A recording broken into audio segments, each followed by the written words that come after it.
all your viewers to do the same because nothing is easier than having, your favorite program. Make sure to download our app on iOS or Android, Gbkm on either platform.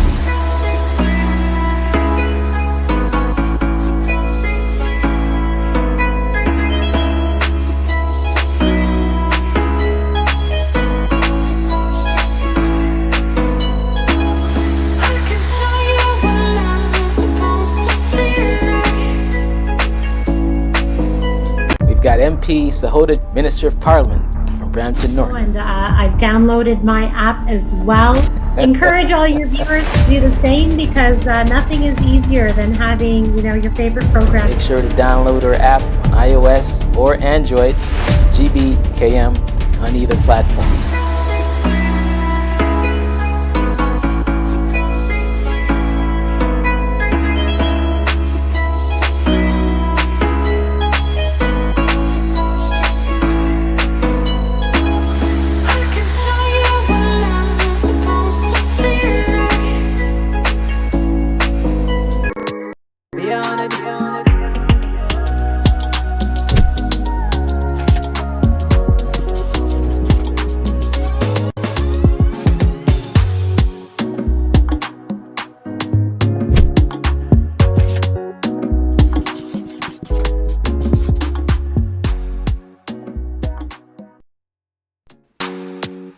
Hello again and welcome to your favorite show, The Discussion. As usual, I'm your host, Chelsea Kunji. Thank you for joining us on the Gbkm network. If you haven't yet, please download our app. You can search Gbkm on iOS or Android, or you can also check out our website, www.gbkm.tv, where you can catch our live shows just like this one. You can turn on your notifications. You can look at the past shows as well. We are equally on YouTube. Just search Gbkm Network and you'll be able to catch our shows, interact with us. And you know how we do on this show already. We love the discussion. So join the discussion, like, comment, share. We want to hear your opinions. We want to know what you think about the topics that we're discussing. And come on the ride with us. All right. So today's topic... Are you ready for what today's topic is? First of all, you guys should say hi to Kelly. She has been a member of this show for the past 2 shows now, and we're doing just fine. You guys voted to have Kelly on the show and to call her, to make her female. So welcome again.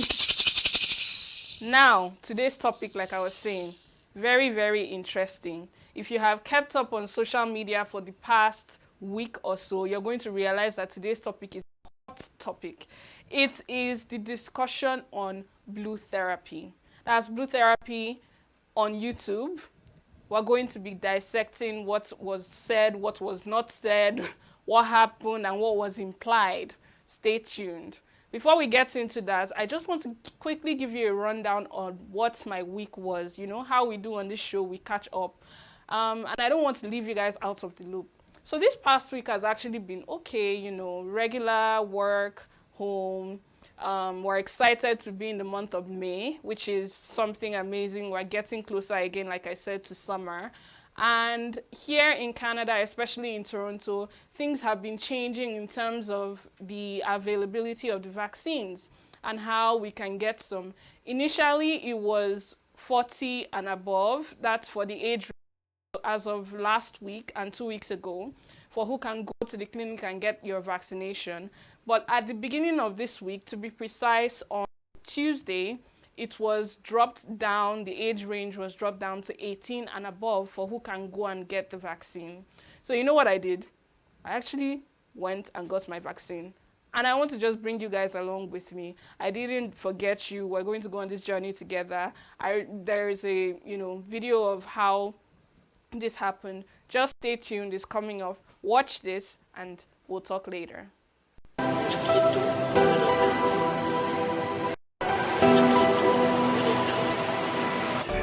Hi guys, today I'm going to be doing my vaccination. I'm here at the Downsview Arena.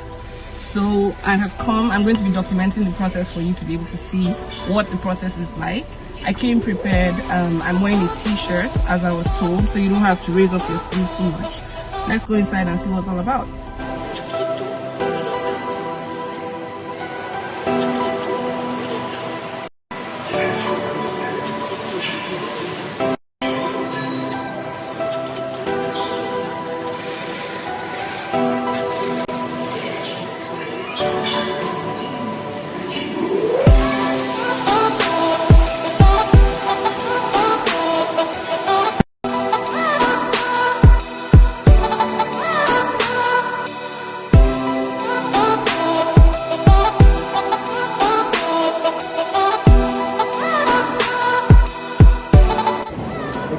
questions too, okay? Okay. So I just got checked in with my health card, and I'm sitting down waiting now. They give you a green sticker, and once it's your turn, they'll come around and give you the vaccine. So I'm just waiting here with the green sticker. There are a bunch of people here as well waiting.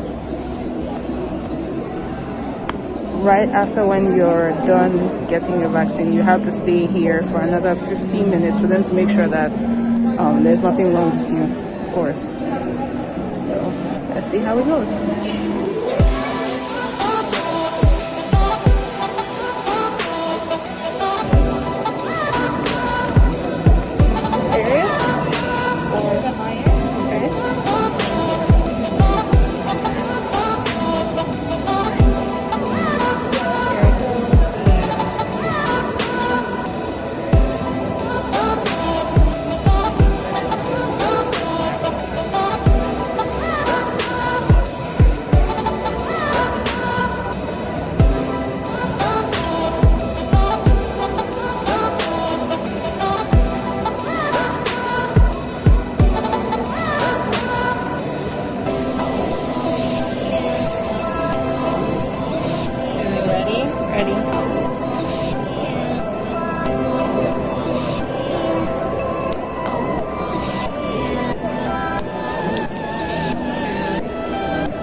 Now I'm going to have to sit here for another 15 minutes. I've just received my dose of the vaccine. You saw the process. It was not difficult at all. It's a mobile vaccine. It'll come around to you. You have to have your health card, and we're going to wait right now for 15 minutes. I received it on my left arm because I'm right-handed, right? And then we'll be able to book the next appointment once we're done. So right now I'm just gonna wait.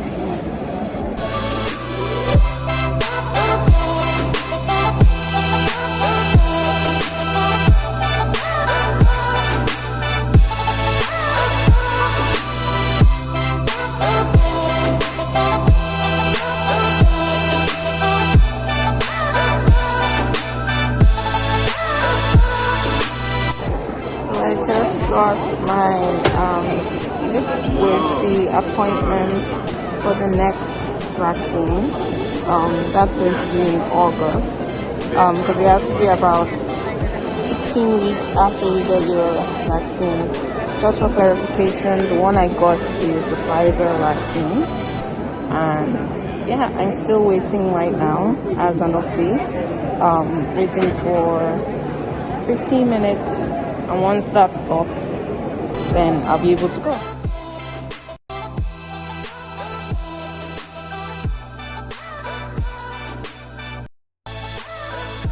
Okay, and welcome back. I hope you enjoyed that video. It was basically just recording the process of me going to go and get my vaccine. Now, for me to explain a little bit more about what was not explained in the video, I went to the Downsview Arena to be able to get my vaccine.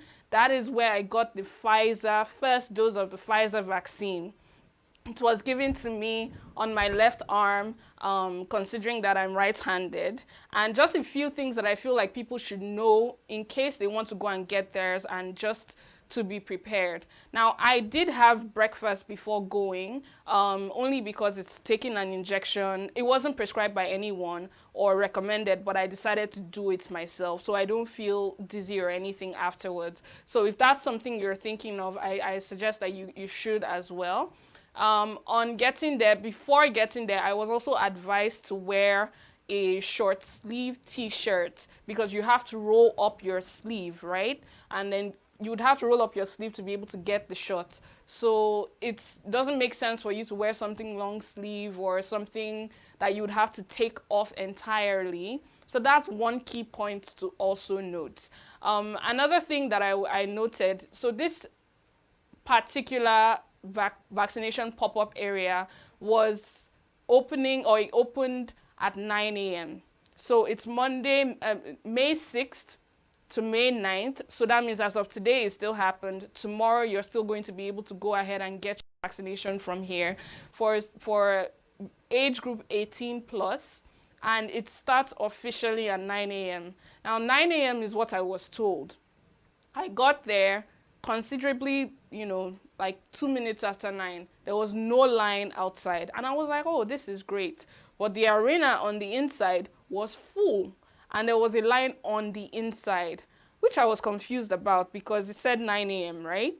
I found out that people actually go there about 20 to 30 minutes prior and line up even inside. There were almost 100 people inside. I was so shocked. I had to actually call one of the nurses and ask, didn't you say 9 a.m.? Like, I'm here. It's just a few minutes past 9. What's happening?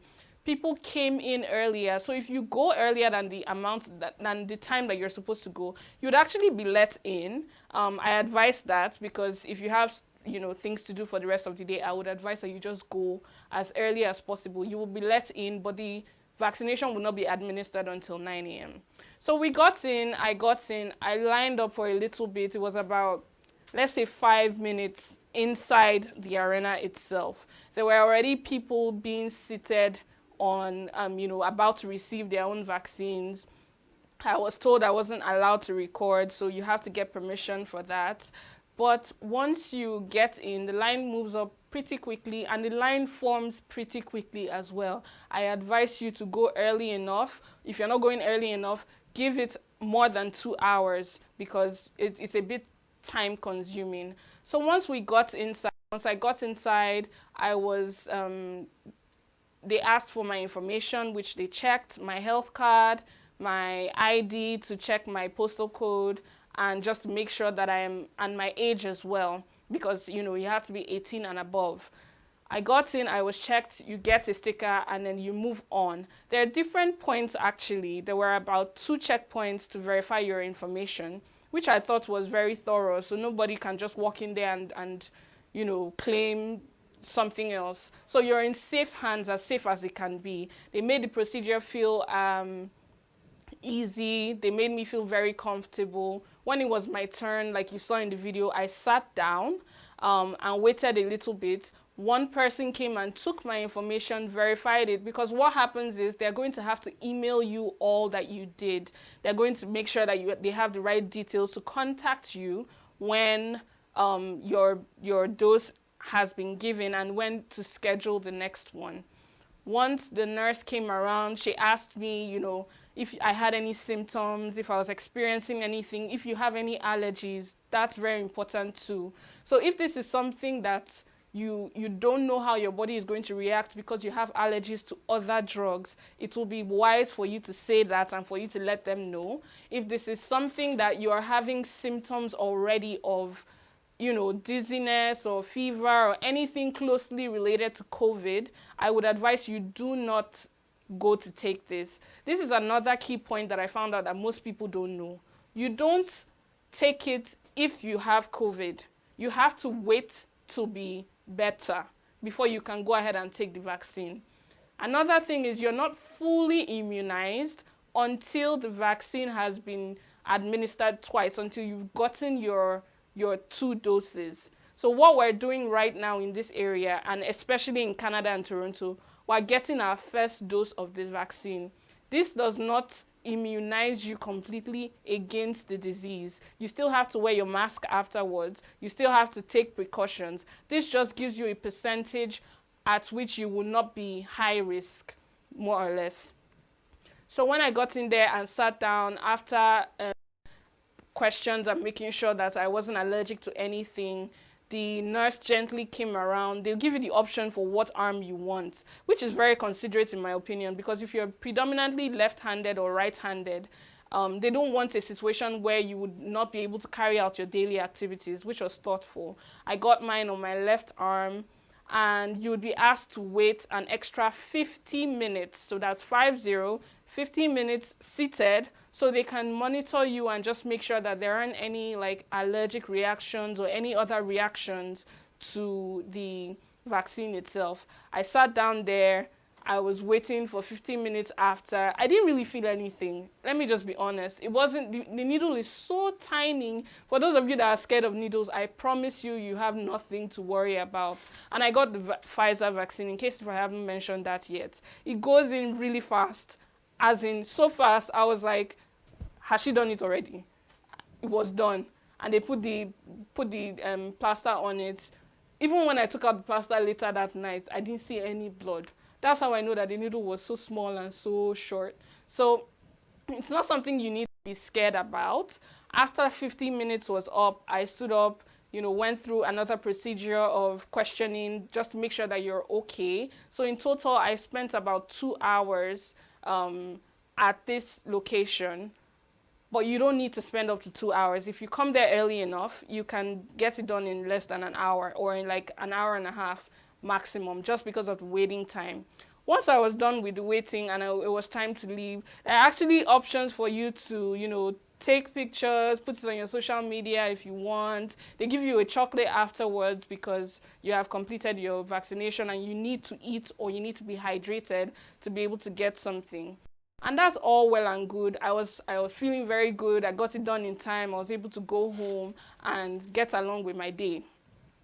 Now, the question that most of you probably have on your mind is, what happened after? I had somebody ask me are you seeing stars yet? Are you seeing spirits? What is happening? How do you feel? Are you sick? Do you have the symptoms? And the answer to all of that is, I am totally fine. Okay, let me be honest. For about 6 to 8 hours after, my hand was numb. When I say numb, it felt like it was heavy, like something was there, like there was a weight on it. So you don't feel the pain per se when you're being given the injection. That's not it. But afterwards, you feel that you have done something. I had to carry, and I'm a handbag person, I had to carry my handbag on the other side to make sure. I even had to remove my bracelet and put it on the other side just because the arm just felt so heavy. But if you Google like taking vaccination, history of all of this, you will be able to see that this is normal. It's normal that your body has received something and reacted the way it did. I was a little bit worried when it was getting late and I was still feeling pain and feeling discomfort. Guess what? I slept and woke up the next day. I was fine. And I did this 2 days ago. So as of right now, I'm telling you 2 days after, and I don't have any symptoms, any pain, any discomfort. Is all gone. So being realistic, for the first day, yes, you will feel some discomfort because it's something that was injected into your body. But everyone is different. If you are skeptical, like I said, if you are high risk, if you have more things that you are probably allergic to, speak to your medical practitioner, speak to your doctor first, consult with them before you go ahead and make this decision. I'm giving you my experience on what happened and what to expect could possibly happen to you as well once you go through this process. The vaccination clinic I went to in Downsview Arena is open. It's still open today as we speak from 9 a.m. until the vaccines run out. It's open tomorrow as well from 9 a.m. until the vaccines run out. If you're 18 plus and you are residing or working in any of the area codes that was shown on the screen, please go in there and get your vaccination. You don't need an appointment. It's a pop-up.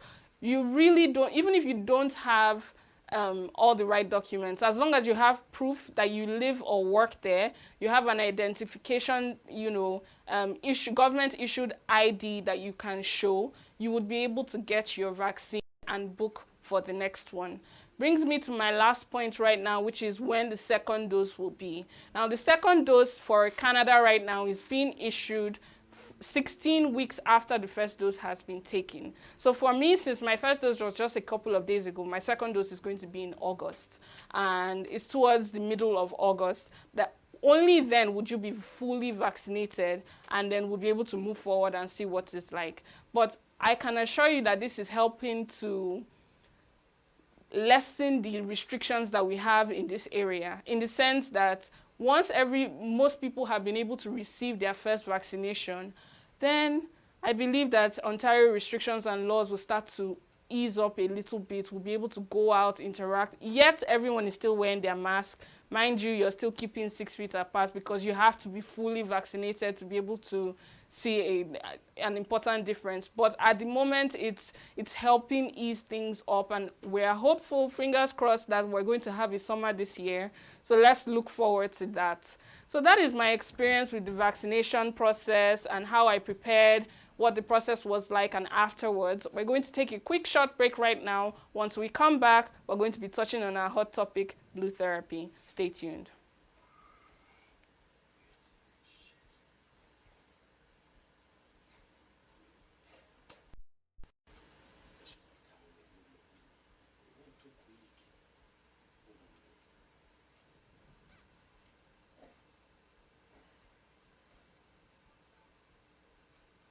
I just want to make sure that you're excited about what's coming next. You have to be excited about our next topic. If you haven't caught up on it yet, just search what it is, look for it.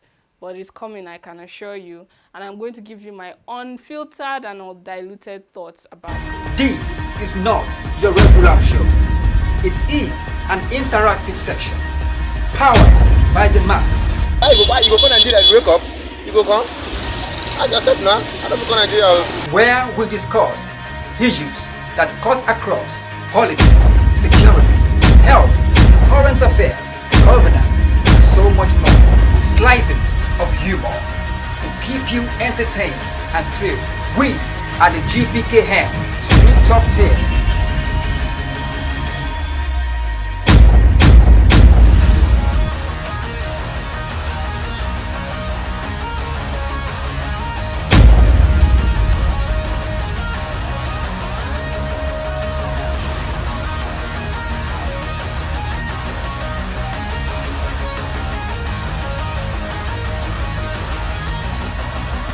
This is not your regular show. It is.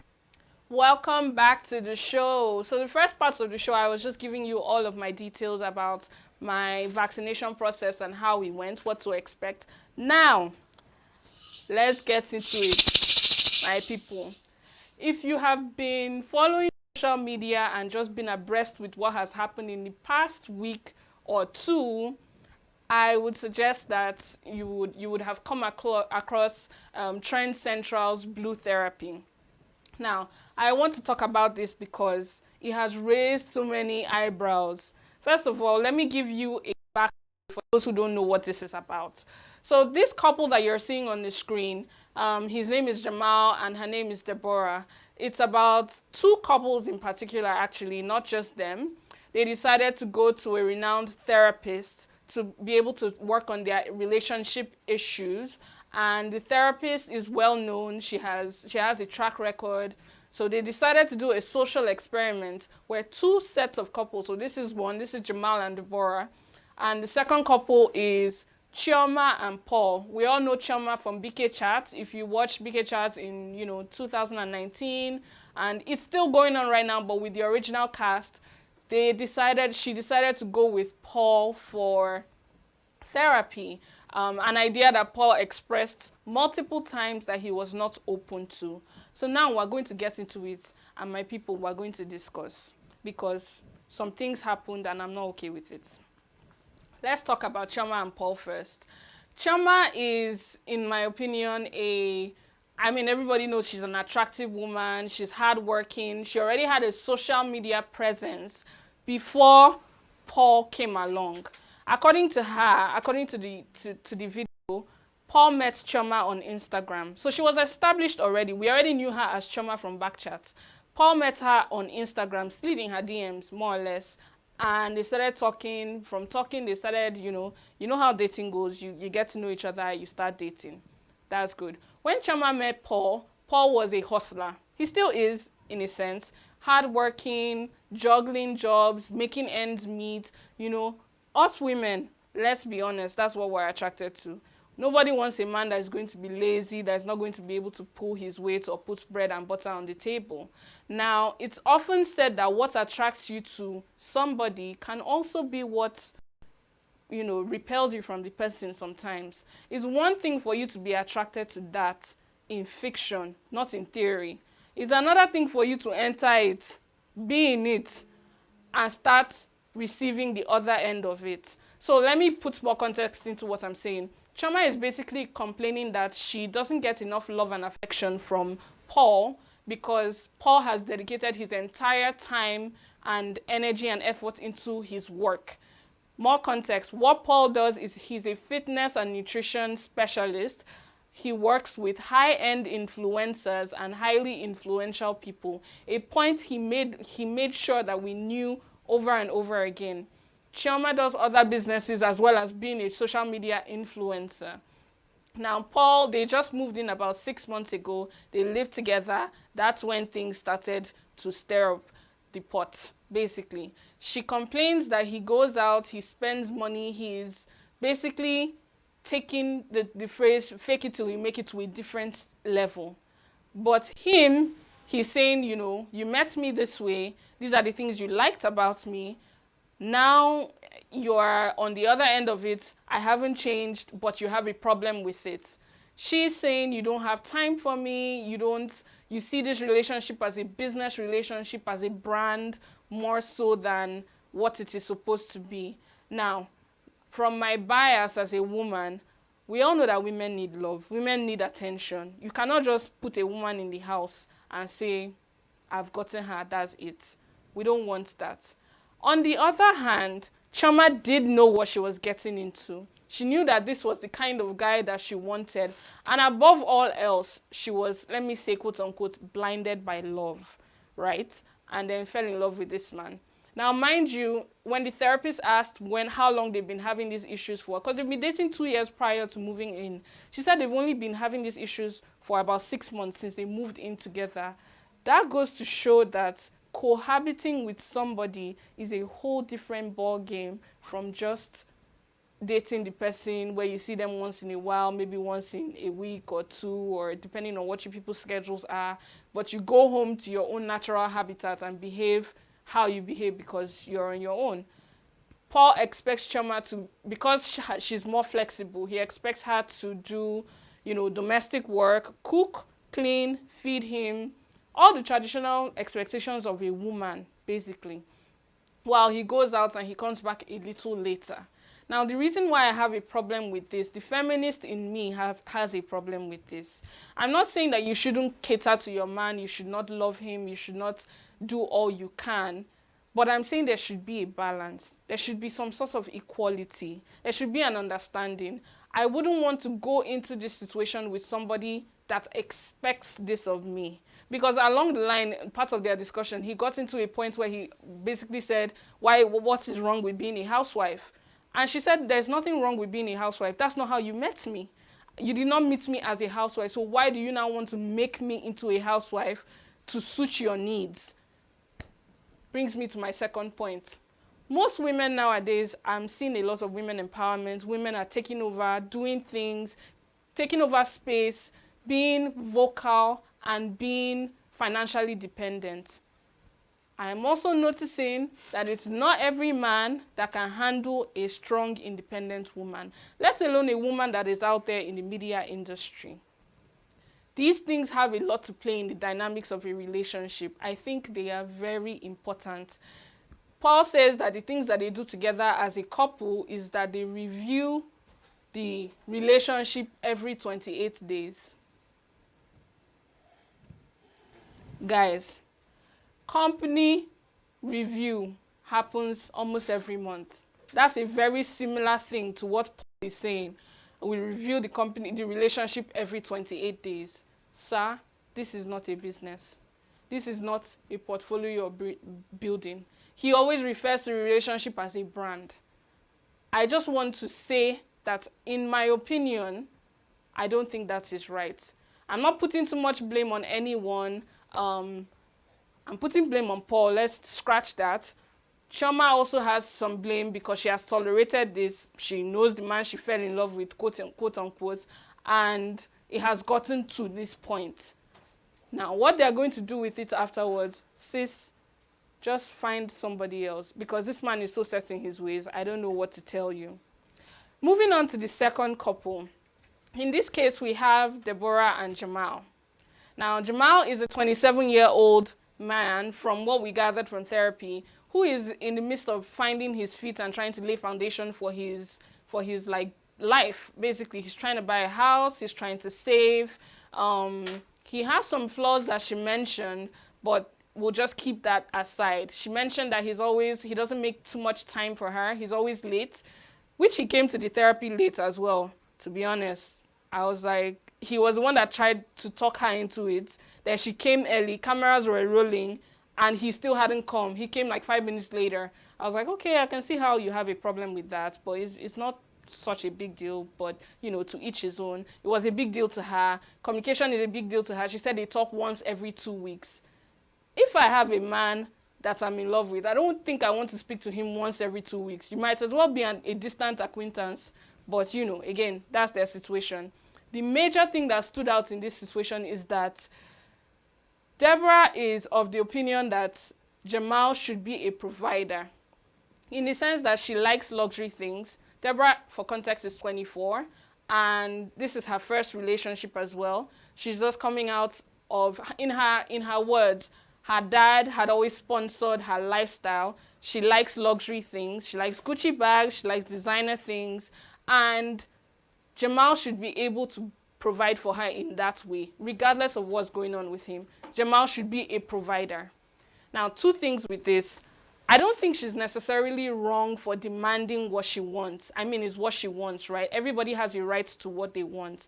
Where I see the problem is, I think Deborah is looking for someone that is more established than Jamal. So somebody that can provide the lifestyle that she wants without, you know, it being an issue for her.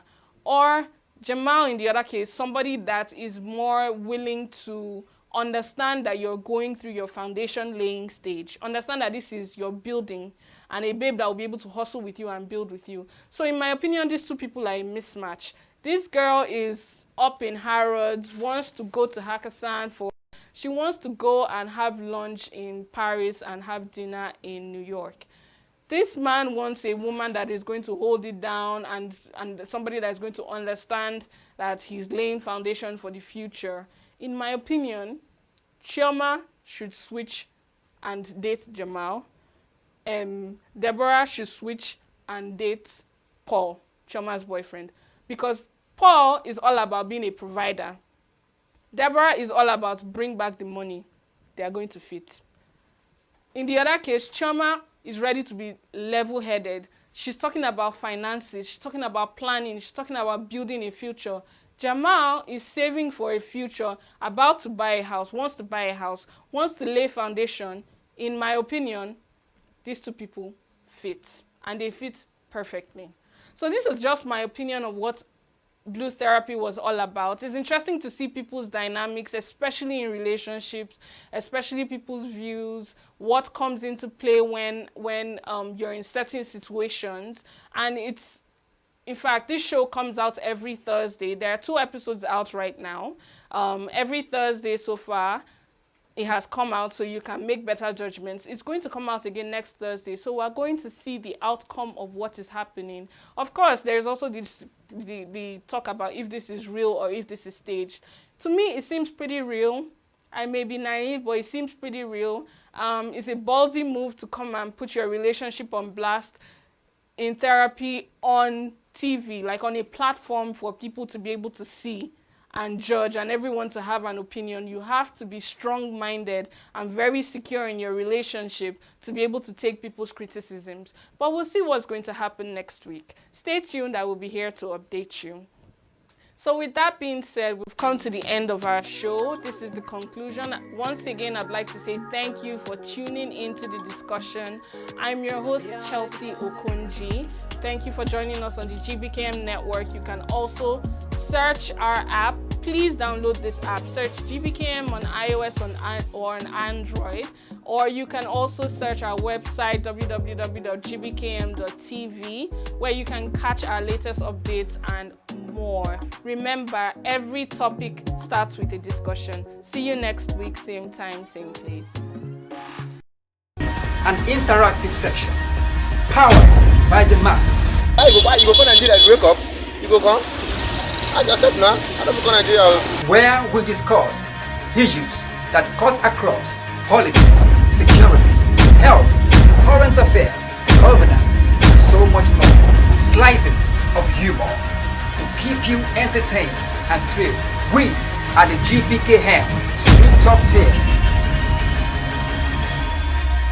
We've got MP Sahoda, Minister of Parliament from Brampton North. And I've downloaded my app as well. Encourage all your viewers to do the same because nothing is easier than having, your favorite program. Make sure to download our app on iOS or Android, Gbkm on either platform.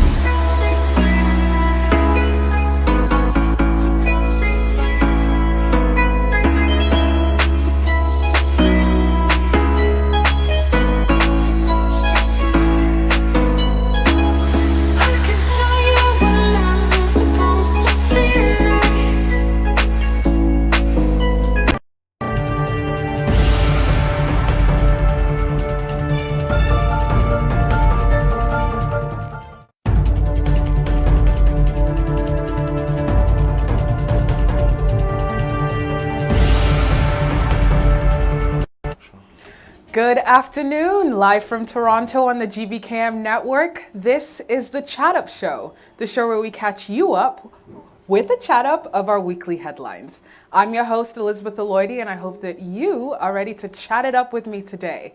Now, as always, you can keep up with the Gbkm network in various ways. You can listen and watch live 24/7 at www.gbkm.fm or www.gbkm.tv, where you can also like, share, comment, all of that good stuff, subscribe, all of that fun stuff. And on our website, you can catch up with past shows if you've missed any shows and check out our upcoming shows just so you don't miss any shows.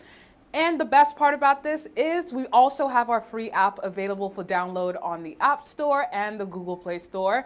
So for all our Apple and Android users, don't worry, we got y'all. You can download the free app today and take us on the go with you anywhere you go. You could also get notifications when we go live so you never have to miss another show again. And all of the features you get on the website are available on the app. So if you want to like, share, comment, you can do that right on the app. If you want to check out our past shows, check out upcoming shows, check out our breaking news, check out our on-air personalities, all of that fun stuff, you can do that right on our app that you can download, the Gbkm app in the App Store and the Google Play Store. You can also, of course, continue to watch us on Facebook at Gbkm Television and YouTube at Gbkm TV, where you can also continue to like, share, comment, and subscribe. The usual. You could also follow us on Instagram at Gbkm FM and Twitter at Gbkm_FM. It's still Black History Month. We're still here celebrating on Gbkm. And last week, I actually made an appearance on our very own Romaine Redmond's Youth Turned Up show to discuss how the youth are going to turn up for Black History. See what I did there? Yeah, but anyway, you can catch up and watch what we discussed on the show last Saturday on our website and our app. But today, we're going to kind of continue that conversation, but of course in a little bit of a different context here on the Chat Up Show. And I have some special guests virtually, of course, joining me, because we're still in the middle of the pandemic out here. I'm so excited to be diving into this conversation about the youth in the diaspora and the importance of keeping our cultural heritage alive. It's so important, especially as, Gbkm is the mouthpiece for our community at large here and in the diaspora. So, we got to keep up with issues that pertain to our community folks. So, without further ado, I would like you to help me and join me in welcoming our special guests for today. Please, please, please welcome Bosede Adebi, who is the CEO of Care Focus, and Naomi Omoride, who is the coordinator of Care Focus here. Joining me on the Chat Up Show today. Hello and welcome, ladies. Hello, hi.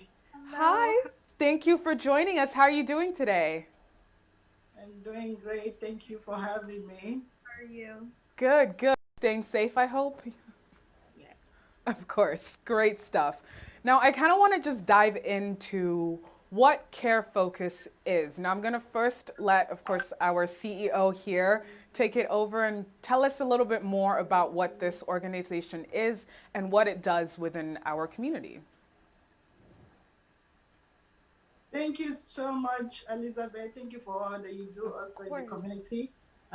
Very happy to be here, and I'm very happy to be talking about our organization here on Gbkm Radio and TV. Thank you so much. So Care Focus, um, just like every other organization, was born out of Saving Grace Ministry. It's the reach out arm of Saving Grace Ministry. And Saving Grace Ministry on its own has been on for about 3 years or so now. It's a non-profit organization that was registered in 2018. Ever since, we have been carrying out lots of activities in our community, among women, among the older adults, and so on and so on. So Care Focus is just is committed to reaching out to the vulnerable and disadvantaged people in the community. We want to be able to create programs that will help in reaching out to this I don't like to call them the less privileged, but disadvantaged people in our community as much as we can. And like I said again, we've been doing that for almost 3 years now. So what was the inspiration behind taking the leap to start the organization Care Focus? Wow, thank you so much for that question. That's a very interesting question that I'm always looking at to answer. The inspiration was passion and concern for my community. When I first came to Canada in 2010, I noticed that a lot of people, women in particular, were just moving towards a particular sector or profession, let me use that word. And it was a big concern for me, given that we have so much opportunity in Canada to do and become whatever we want to become and get into every sectors. We have that, platform, we have that opportunity, to do anything. But I was concerned because I wanted to know why a lot of this women in particular are moving towards this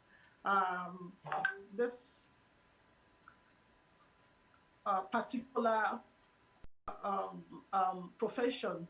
So, but I found out that they all have their various reasons, and that I particularly can do better and show like an example, and also be like an inspiration for them to know that it's not just about one particular area, no matter what it is that you're going to be getting from that. It's about spreading or taking up other profession in our community. That's where we are able to have a solid community, a diverse community when it comes to profession and job opportunities among our youth. So I wanted to be able to do that, and I needed a platform. To kind of, create that or bring that out. So we started with our women program, capacity program that was titled the Purpose Review Women Conference we had in 2018. And we were able to speak to a lot of women about them having, to move towards different profession, something that they are really, really passionate about, something that they really want to do. Yeah. Not just for the money, but something that they love to do. And then, we created that platform for them, and then we told them and gave them information also on how to go about it. And another reason, again, like what motivated me or what inspired me was information. When I first came, again, I used myself as an example a lot, because you have to have experienced something, to be able to know what you're missing or what other people are missing. So I didn't have a lot of information, and I also needed help in that area. And I find out that having my platform or having this organization will also allow me to provide relevant information to these women that will actually help them, to fill into the, the society at which they find themselves. So we try to do that as much as we can. So just creating support for women, career-wise, but also like starting up a new life here, and immigration-wise as well. Yes. Yeah. Yes. And so what about you, Naomi? You're the youth coordinator. What was your journey like? How did that begin with Care Focus? So, thank you. My journey with Care Focus began, as you said, the youth coordinator. The youth sector of the organization is meant to reach out to and empower all kinds of youth in Toronto to basically provide a voice for us. And in the future, we wish to provide many, many outreach programs, provide a lot of information, networking for the youth, for them to be able to find their feet. Because I feel like a lot of times in society, youth are often neglected. I guess because we're young, we're still trying to find ourselves. So we hope to use this organization as an opportunity to help them find themselves, empower them, and overall, gain confidence in society. And that's definitely an interesting point that you bring up, Naomi, about how oftentimes the youth are forgotten or considered not as serious, quote unquote, or don't know what they're doing, don't know where they want to go. And I'm a youth too, and sometimes I'm like, I think I figured it out somehow. Like, I'm awake and breathing and living and getting to places on time. So like, I'm somewhat adulting. But for you, Ms. Bossade, what was it about incorporating the youth for you that was so important, especially with your organization, within your organization? Okay, so like she rightly said, for me, it's about culture, it's about diversity, it's about bringing the youth together in unity. It's about letting them know the importance of culture, and also to know that culture is part of our identity, that they need to come together to create, to have a voice, to make a difference in our society. So it was very important for me to create that platform for the youth, to have a voice and to do the things that they want to do and they want to see, or talk about the things that they want to see in our community. And so now, just to transition into the event that's happening this weekend, could you tell us a little bit more about what this summit is about, what we can expect from the event on Saturday? Oh, wow. So it's going to be awesome. This event is something that like I said, that I'm very, very, very, very passionate about. Hold on a second, please. Is something that I'm very passionate about, and I want to see youth come together in one voice and to talk about issues that mostly affect them, and how we can all come together to find a solution to those issues, especially in regards to racism, diversity, especially now that it's the Black History Month. We want to be able to talk about things like that. And then we want to be able to empower the youth as well. When empowerment is not just about talking but also giving them that platform, which we have done with Care Focus, to express themselves. And if you take a look at the video that was done by the youth a few days ago, you could, get the information that they are trying to pass to the general public about their concern and about what they intend to do and the difference they want to see in the future. So that's what we are all about. This is the first edition of this of this program, and we hope that every year we are able to do that as much as possible, bring in youth, not just in Canada, from all over the world, to Canada to have this summit and discuss issues that mostly affect them. Now, this is the Youth in Diaspora Summit. Yes. I think that the diaspora part of it is really integral because you bring up the point of remembering culture and heritage and the importance of preserving that. And even just for you, Naomi, as well, like what does this event mean for you as a youth, being part of organizing it and bringing it to life? So I'm very excited about this event because it's an event that was put together for youth by youth. As a youth in the diaspora of African heritage, I feel like it's important to kind of like give us information. We're like an information generation. We just absorb anything and everything. Yeah. So this is an opportunity to learn about our culture because, we're just really, really into the North American culture that we never really stop to think about, okay, what about the culture where our parents were from, So I feel like this summit would give us an opportunity to provide that for our peers. Also, there's a mental health sector, which is also something that is very, very, very important to us as youth. We value mental health now, and we see the dangers of poor mental health or not being able to manage it well. Especially during this pandemic, we feel like this is a conversation that we are ready to have with one another and with our parents and other adults who may be in the summit as well. Yeah. I think that's a good note. We're going to take a really quick break, but once we're back, we're going to be continuing our conversation here today with Ms. Bosede and Naomi from Care Focus. So stay tuned and we'll be right back.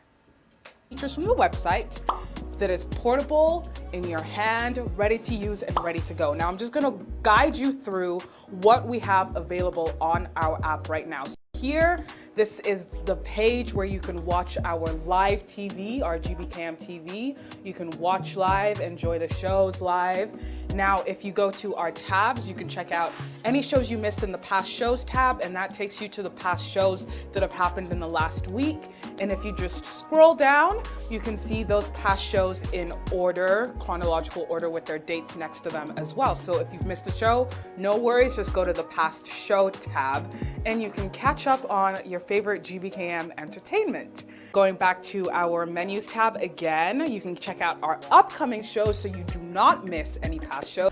You can check out our breaking news section, which is our newest section as well, to learn of any breaking news within the diaspora, across the globe, all of that good stuff, so you can stay engaged and up to date on what's going on with our breaking news tab on the Gbkm app and also available on the website.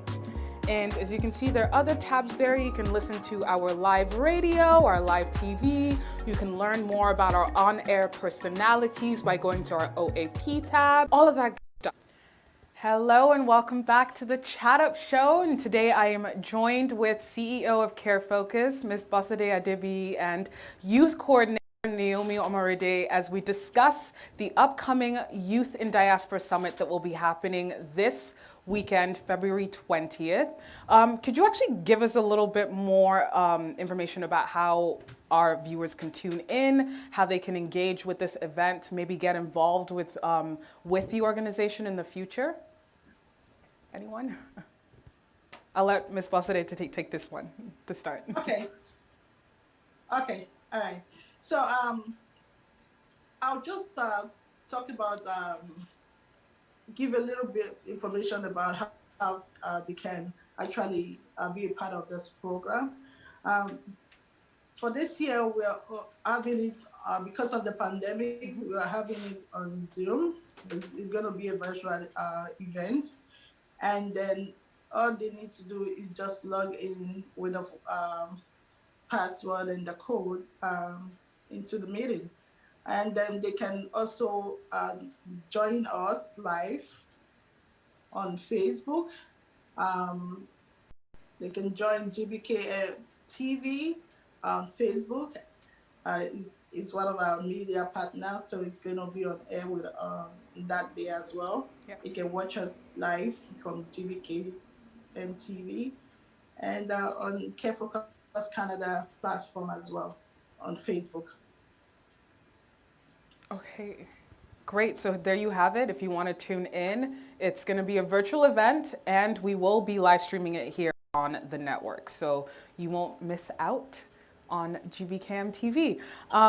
Now, I kind of want to get into the conversation regarding culture and heritage. It's been touched on a little bit previously, but why would you say you think that maybe some of our youth are losing that connection to our culture, Naomi? So, culture is practiced and passed on by people, right? Our parents, a lot of our parents were born in another country. So the culture is very, very much there. It's a part of who they are. It's what they eat, breathe, everything. So to now be, for me, first generation Canadian, I am now physically removed from the land. And now it's up to my parents to pass on their culture. Although, there's some limitations because we're not there, they can do the best that they can. Now, if it's not passed on, then the culture will be lost, right? Because it's passed on by the people. And then now we're supposed to pass it on to the next generation. So if we don't necessarily have anything, there isn't much to necessarily pass on. And Ms. Bossa, did you have anything to add on? Yeah, and to just add to that, our goal for this event, or our goal for setting up the Diaspora Africa Youth Summit, is to help youth build mental strength, to take up leadership position, a resilience to racism, and cultural incompetency among our youth. So we want to be able to help them in inculcating those values and those cultural values that we have, to take up positions without any form of looking less of themselves. We want them to have that belief about themselves, that it doesn't really matter where you're from or where your parents are from, that you can be able to take up a leadership position in any country that you find yourself. We want to create that view for the youth as well. We want to be able to establish and shaping the Africa youth belief system. Like I said, I've spoken to a lot of youths, and the first thing, they want to say is the way, our culture, the way we do things, especially when they now live in this part of the world, it's different. I kind of agree with them, but we still have to value and appreciate who we are and what we stand for. So we want to be able to establish that Africa youth belief system and value through knowledge and awareness. And so how would you say that knowledge and awareness could help to, keep cultures and heritages alive? Because I just want to bring up a report. According to UNESCO, which is the United Nations, Educational, Scientific, and Cultural Organization, almost all of the languages in the African continent, are vulnerable and on the verge of extinction. And that's about 1,500 to 2,000 recorded languages slowly losing their cultural significance. That seems like daunting. It seems like a lot. It seems like to those of us who have African heritage, it's like part of our culture is slipping away in front of us. How do we stop that from happening? How would you then what would your ideal scenario be to help combat that issue? Because that's a thing. That's a real problem that maybe in the next generation or the generation after that, kids aren't going to be speaking Yoruba, Igbo, Hausa, even though those are the three prominent languages spoken in Nigeria as much outside of Yeah. the country anymore. Yeah. Yeah. Thank you so much. That's a very, very important question, and I thank you for bringing that up. Um, that is a big concern for us, even as we are, we're having this program right now. We'll also talk about things like that. I think the biggest barrier that we have, in essence, to that what you just said, is our parents. I personally am a parent, and I want to accept the fact that I have, in order for me to, preserve the heritage, our culture, I have to know that I have a responsibility to inculcate our culture into my children. So if I, as a parent, have failed in that aspect or in that regard, I have to begin to look for ways on how we can, impact our children, our generation, especially the younger generation, with our culture, our values. So with that being said, I think it falls back more on our parents or on parents. The parents have a lot of work to do. If you look at other community, let me use the Indian community as an example, you will notice that even from, because I live in a community that is, occupied mostly by the Indians, you will notice that, at a very little or tender age, they started speaking their own dialects or languages to their children, and you will hardly see them speak English. You hardly see them speak any other language apart from their language. And at that middle age, the kids are already familiar with their language and they speak it fluently. And I think we should also do the same in our community, especially in our Nigeria, African, Canadian community. We have to do that with our children as well. We have to teach them our ways, our culture. In that way, we're able to at least start from somewhere in preserving our cultural heritage with language. And I think there are other ways also that we can do that. We can start writing books, and that's one of the reason for having this conference or this summit. What are the ways that we can create or have to keep our cultural heritage, and books, writing of books about our culture also can go a long way in preserving our culture as well. Telling the stories on various platforms using videos or cinematography, whatever you call it, they can, go a long way at preserving our heritage. But we as parents have a lot of work to do in order to have the cultural heritage preserved among our community. Now, Naomi, from the perspective of a youth, how do you think the youth could help ourselves, hold on to our cultures? Because as you mentioned, we love information, and now we have information at our fingertips. I think I've picked up Yoruba in this year alone, learning how to read it just because I've been Googling different words, how to translate them, trying to understand the language a little bit better, even our cultural foods. I'm trying to cook it a little bit more. Fufu and egusi recently got a rebrand on social media where everybody was driving to the nearest Nigerian restaurant to pick some up.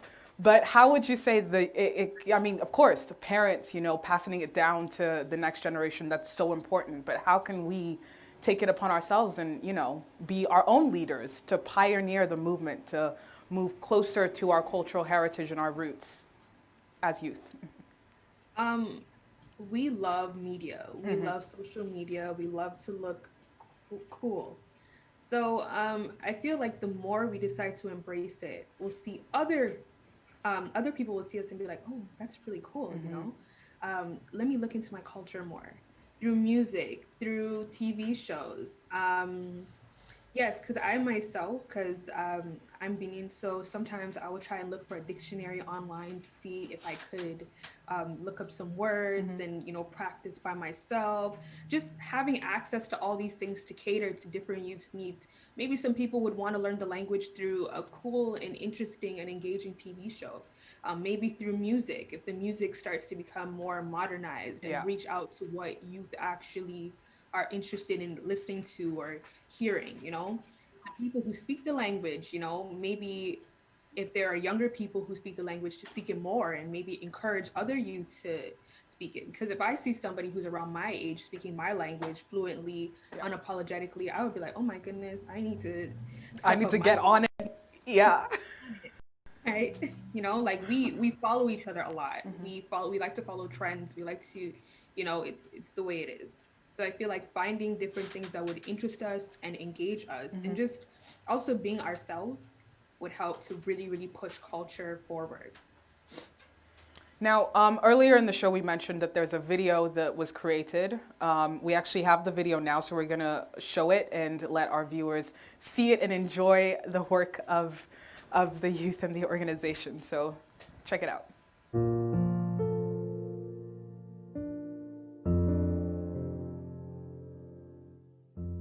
Blackness to me is resilience. Community. Unity. Brotherhood.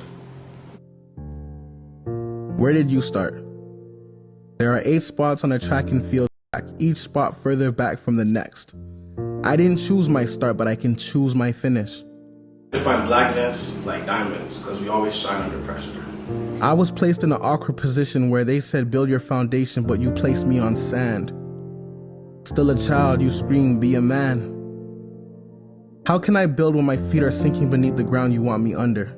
No matter how many times you've been put down. While off balance, I build. Brick by brick, stone by stone, with my black face, with my black soul, I will make this place my home. Blackness is beauty. I understand why you resent it. Whether you like it or not, my skin is relentless. Melanina. Battered, shattered, and dispersed. Melanin smiles through pain and is prepared for the worst. Black is relentless. The skin in which you call a curse is the same reason you have blood diamonds on your purse. Blackness to me is gold. You immerse me in your words to make me hate. Hate my skin, my nose, my dark patches, my toes, the pigment on my lips. This list goes on for rows. But I love it. Beauty that transcends many dark shades. My land is rich. Rich in life, rich in gold, rich in stories they have never told. Our history. Creators of everything. You gave me a centimeter. I tended to it and made it an inch. From that inch, my field goes on for miles. Blackness to me is a blessing. From the sand you placed me on, I removed the locks. I dug till my hands bled and landed on rock. Now my foundation is steady. I persevere then grow. Understand that sweat is the reason I glow. More representation. I want to see the Black community everywhere. Diverse. That's it. I didn't choose my start, but I can choose my finish. When I cross my finish line, you will recognize I'm gold. Recognize there was no box small enough to keep me in. You made me play hide and seek. Though good at hiding, I found myself. Created from love, broken from bondage. We get up every time we see pavement because I want a home. Not just for me, I want a haven, so I build. How can you stop something solar powered? I shine too bright to be diminished. Innovative, creative. You may have chosen my start, but I will choose my finish. My blackness. That's a beautiful, beautiful video. And I think that what's striking is just the diversity of it all. You see so much Black culture on display, Black history too, that, some of the history we weren't taught in school, some of the history may have forgotten about, that, we had heard stories from older generations that have passed down. And what, you know what, let me ask you guys, what was it about this video that was powerful for you personally? Naomi, to start. So this video was created in about a day. Wow. Yes. The power of the youth. See what happens when we all come Amazing. together. So we were about 10 of us in the video. And one thing I wanted to capture about the video was that Blackness does not begin or end with slavery. And unfortunately in school, slavery is what we're mainly taught, and civil rights movement and stuff, and they're very important, but there's more to us. One line that really resonated with me from the spoken word was that he said that sweat is the reason I glow. And I believe that we're always working hard, always just persevering through everything. Even the images I put in there of our different elements, like he said, of Black culture, for example, jumping the broom. I put jumping the broom because that's the way the slaves in captivity, that's how they would get married in secret. And many African Americans still practice that to this day. I put many activists like Bella, Angela Davis, Shout out. Shout out to them. As well as just many historical figures all throughout the years, you know, and then also adding us just being confident within ourselves and smiling and just being genuine. All the smiles in that video were very, very genuine. Nothing was staged. And we love to see it, Black joy on display. Now, what about you, Miss Bosade? What was the most touching part of this video for you watching it? You know, like Naomi, the pressure was on Naomi to come up with that piece, beautiful piece that they did. You know, when I first told them, I said, I want every one of you to explain what Blackness in one word means to you. And, you know, amazingly, they came up with so many different answers that touches my heart, you know, in a way that I just felt like, you know what, if this is the only thing that I have done in the Black History Month, remembering and celebrating culture, diversity, ethnicity, you know, celebrating us or celebrating the youth, the future, I think I have done much. And listening to that, just actually I cried. I cried because I saw my children in them. I told Naomi, I said, when I listened, I saw my kids in you guys. I just, you know, them having the ability to really express themselves and paving the way also for the younger generation after them is something that is amazing and beautiful. And you know, there's no word to express how I felt when I first saw the video. It was just beautiful. That's beautiful. So then I want to flip it on you. What does Blackness mean to you? What does it mean to be a Black woman in this day and age for you? Miss Basade, to start off. For me, a Black woman, yes. For me, a Black woman is a legacy. That's one word that I can use to describe a Black woman. And what about you, Naomi? We are a legacy. And Naomi? To be a Black woman is to be somebody who's beautiful, to be a blueprint for everybody, just a natural born leader that whether or not we feel we're in the shadows, whether we are up front, somehow we're always being watched and we're always doing what we're meant to do, always setting the tone for something. I love that. I love it. Now, before we let you go, just to round up again, how can we tune into the Youth in Diaspora Summit? the time and the date, just to round it up for those viewing. Ms. Basade? Oh, okay. I thought that was for now. Oh, no, sorry. Okay, so so it's gonna be on the 20th of February, this Saturday at 6 p.m. It's a 2 hours event, and like I said again, the virtual event that can be logged in anywhere using Zoom. With the passcode and the link that has been sent out is on our social media platform, and also on GBK platform as well. So anyone can get logged into it, especially the youth, because we're going to have a lot of special people, a lot of dignitaries coming in, to talk to the youth about the program, about our various concerns, about what diversity means to us, the power of diversity, cultural preservation, elimination of cultural heritage, stories of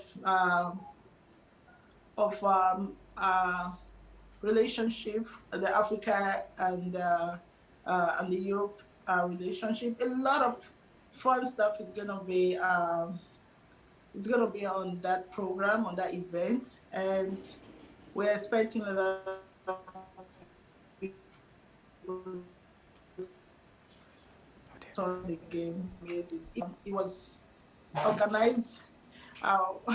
We started organizing the program just like a few weeks ago, but so far we've been able to, put in our best, and hopefully by next year we'll be able to do even more better.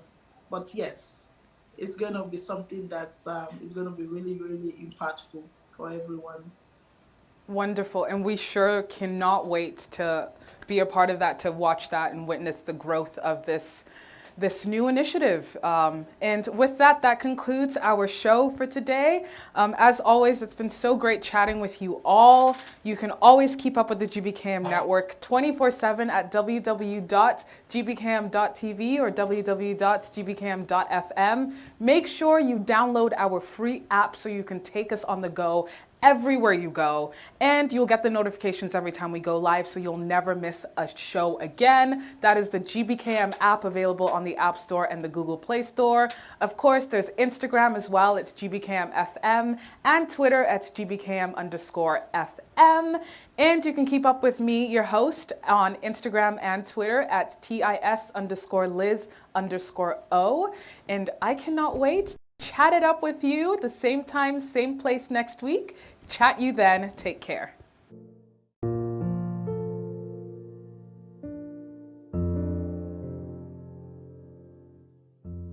Blackness to me is resilience. Community. Unity. Brotherhood. Where did you start? There are 8 spots on a track and field track, each spot further back from the next. I didn't choose my start, but I can choose my finish. Define blackness like diamonds, because we always shine under pressure. I was placed in an awkward position where they said build your foundation, but you placed me on sand. Still a child, you scream, be a man. How can I build when my feet are sinking beneath the ground you want me under? No matter how many times you've been put down. While off balance, I build. Brick by brick, stone by stone, with my black face, with my black soul, I will make this place my home. Blackness is beauty. I understand why you resent it. Whether you like it or not, my skin is relentless. Melanina. Battered, shattered, and dispersed. Melanin smiles through pain and is prepared for the worst. Black is relentless. The skin in which you call a curse is the same reason you have blood diamonds on your purse. Blackness to me is gold. You immerse me in your words to make me hate. Hate my skin, my nose, my dark patches, my toes, the pigment on my lips. This list goes on for rows. But I love it. Beauty that transcends many dark shades. My land is rich. Rich in life, rich in gold, rich in stories they have never told. Our history. Creators of everything. You gave me a centimeter. I tended to it and made it an inch. From that inch, my field. We've got MP Sahoda, Minister of Parliament from Brampton North. And I've downloaded my app as well.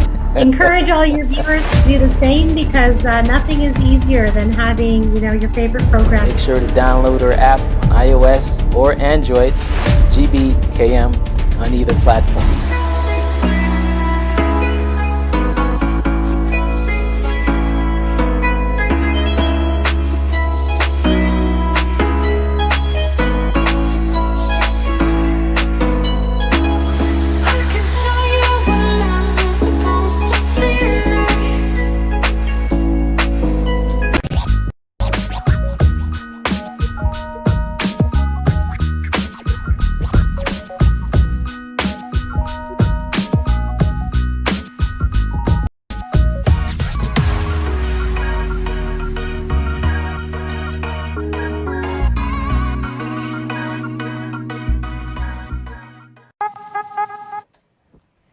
Good morning.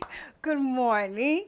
Thank you so much for coming back this morning and making me a start of your weekend. You know the drill. This is the Omodere Show. You have your cup of coffee? Let's go. We have a lot to talk about today. Let's go. So, good morning, Torontos, and wherever you are watching from, good morning. This is the Omodere Show.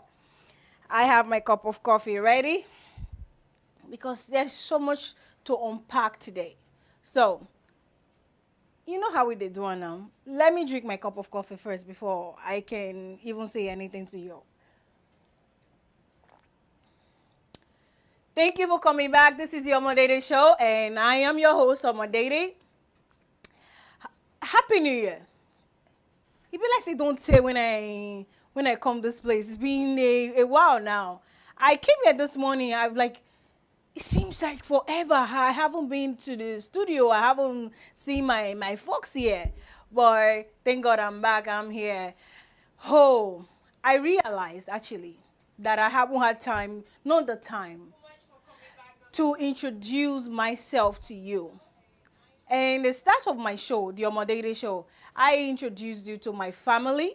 I introduced you to everybody around me but me. So today, I thought to myself, let me introduce myself to my family, to our viewers at the GBKM here. So if you are watching us, wherever you're watching us from, my name is Omodere. I am a small town girl. It's Southern Belle. When I say Southern Belle, it means a village girl. So they call us Southern Belle, but me, they call myself village girl. I live in Toronto, and thank you to my home adopted city right now, Milton. Hi, Milton. I love my city. One thing I love about my city is it's a small town. It's a small city that everybody know everybody. You can even hang out with our MP. It's such a cool way to start a life. If you are starting a life, I think Milton is one of the leading places in Toronto right now to start a life. So that's why I think that is one of the best city in Toronto, in Ontario, I should say. So don't be jealous, Brampton. I love my people in Brampton too, but Milton is the in place now. Anyway, enough about where I'm from, where I live, and there's so many things going on in the world. We are still in a lockdown in Ontario here. It's not just in Ontario. See, the whole world, we are all feeling the pain of the coronavirus. It seems like it's been on for 2 years. Well, it's not been 2 years. Because of the anxiety, we haven't seen this before. Nobody has witnessed this before. Not in my lifetime. We haven't been in this moment before. But I am so grateful to God that we all have been able to adapt to this challenging time. We all have really, I think this generation, we have stepped up. When it says we have, We have adapted. We have loved each other, especially my home city right now, Milton. See, I'm even dripping this morning because it's like we all have been through so much that sometimes it's like you don't even know what to say sometimes when you're talking about coronavirus, right? But I just want to say thank you to all the frontline workers who are doing a remarkable job right now. I think I'd be one of them, shall, because I'm a frontline worker. When you talk about frontline workers, you talk about I want to talk about mostly the migrants. We, with nothing, with not even hesitation, we have dived into this pandemic. We have worked our butt off, and we keep working. And thank you to the Canadian government that have really recognized the job that the migrants have done throughout this pandemic. And they have rewarded so many people by giving them a pathway to residency. I know so many of you are out there right now. You already know the process, the criteria of qualifying to apply to be a permanent resident in Canada here. And unfortunately, there are still millions of you out there that were not qualified due to one thing or the other, one regulation or one little mistake. But I feel the pain of millions of you that were not qualified, that are still like trying to see how you can be qualified to be part of this program. I am grateful that they thought about us. So let's see. I know the last time we spoke about this situation, I told you guys that I was going to bring a seasoned lawyer from Toronto here to explain the nuances or whatever whatever it would take for us to be qualified. But due to the whole coronavirus and the busy season, their season with this one, they are making money, So we are still trying to reschedule. I don't know about you. I am grateful this morning.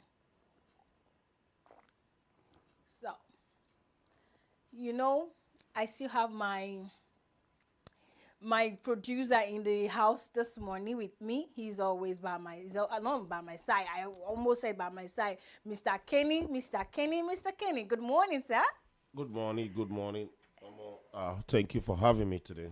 Thank you for joining, for always making me look good, because this is all you're doing this morning, trying to make me fix me up and make sure that I am on time. So let me tell you something about our Gbkm network. It's a family. It's a family network, and it's been shining spotlights. It's shining light upon so many communities in Ontario here. When it comes to information, giving information out for you to know what the next thing is, for you to know where that next event is, or for you to know what is going on in Ontario, Gbkm have been in the front line of this pandemic, have been in the front line of celebrating the culture of Africa.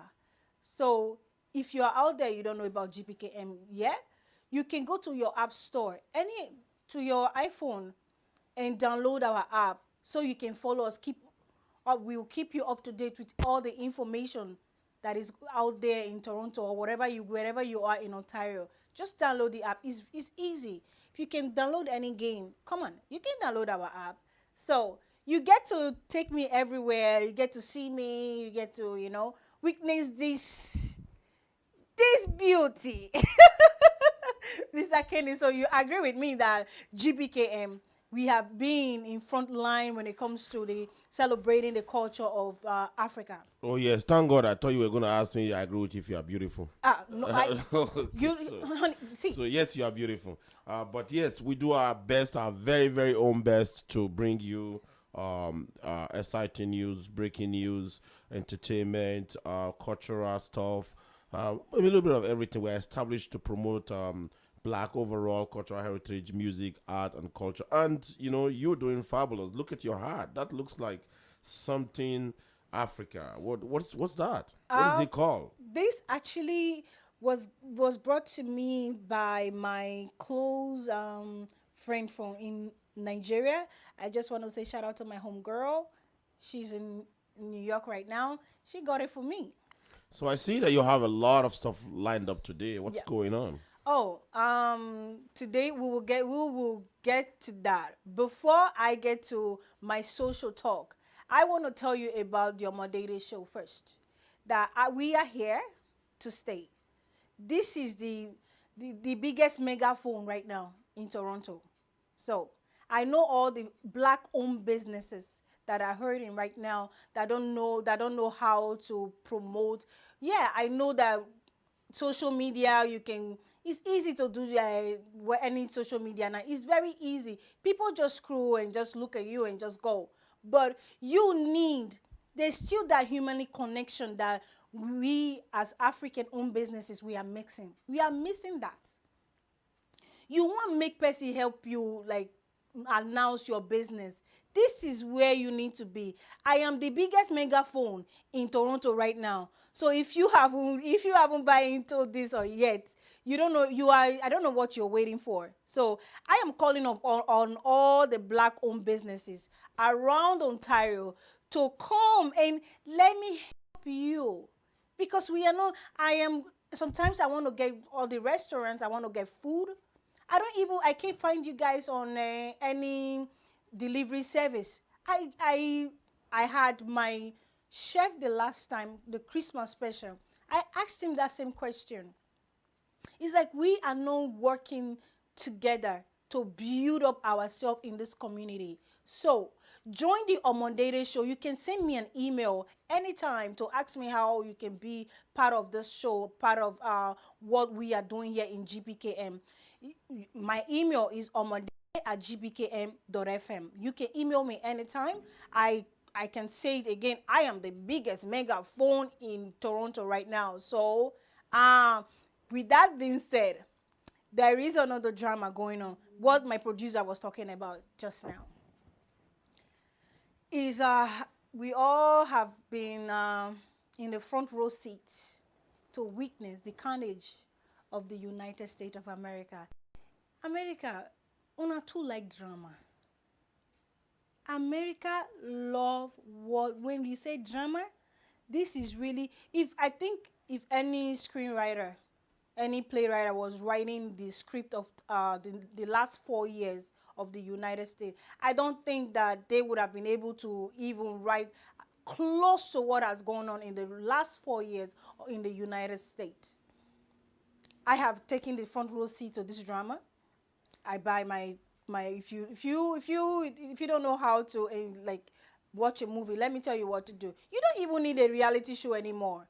You don't need reality show because turn on any cable news or turn on Gbkm TV. You will see the drama going on in America. That's all you need to. There's no bigger drama out there. There's no bigger reality show than the United States of America. So, in the past 2 days, there have been a horrific scene that we all have witnessed that have gone on. I think I'm going to label it like the season finale of the President of the United States. That was a season finale to me. I don't think anything can come out. I know so many of you are still on the edge, are still afraid of, what is going to happen in the next 12 days that is still in the office. I think this is it. This is it. Nobody saw it coming, but this is it. I'm going to show you some pictures of what I am talking about this morning. What got me all fired up this morning to say, no, I'm going to take a sit back and just enjoy the whole drama, the whole carnage of the United States.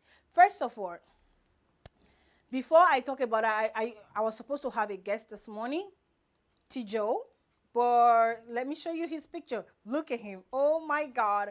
So that was supposed to be my guest today. But for some communication reason, because he's Haitian, I was waiting to really speak that Creole with him this morning. But unfortunately, he was not able to make it this morning to the show. I just want to say, T. Joe, If you are watching, I know you are. I see you next time. We will get to talk and we will get to speak that Creole with you again. And I'm looking forward to that your way. He loved rolling his ways, people. So you get to see him next time on this Omodede show. So thank you, Tijo. Sorry we couldn't make this work today. So with that being said, now to the United States of America.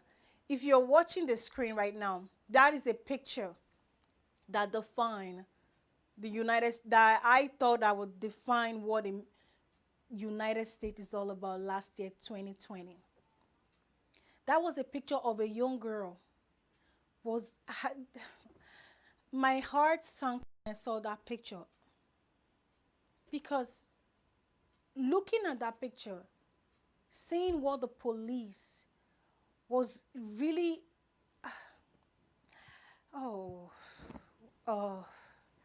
this picture, sometimes I don't know how to really explain it.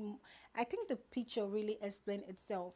So Mr. Kenny, I'm going to bring you into this discussion this morning, because I know me and you had a conversation about America being a third world country. You said to me that, I don't think I will go that far yet. Well, again, thank you for bringing me in. Yeah. It's really big when you say America is a third world country, because there's a lot of stuff that that qualify a third world country that I think is not currently happening in the United States. And I'm going by the word standard when I say that qualify, or that makes you say this is a third world country. But going with the picture you have here, this is heartbreaking.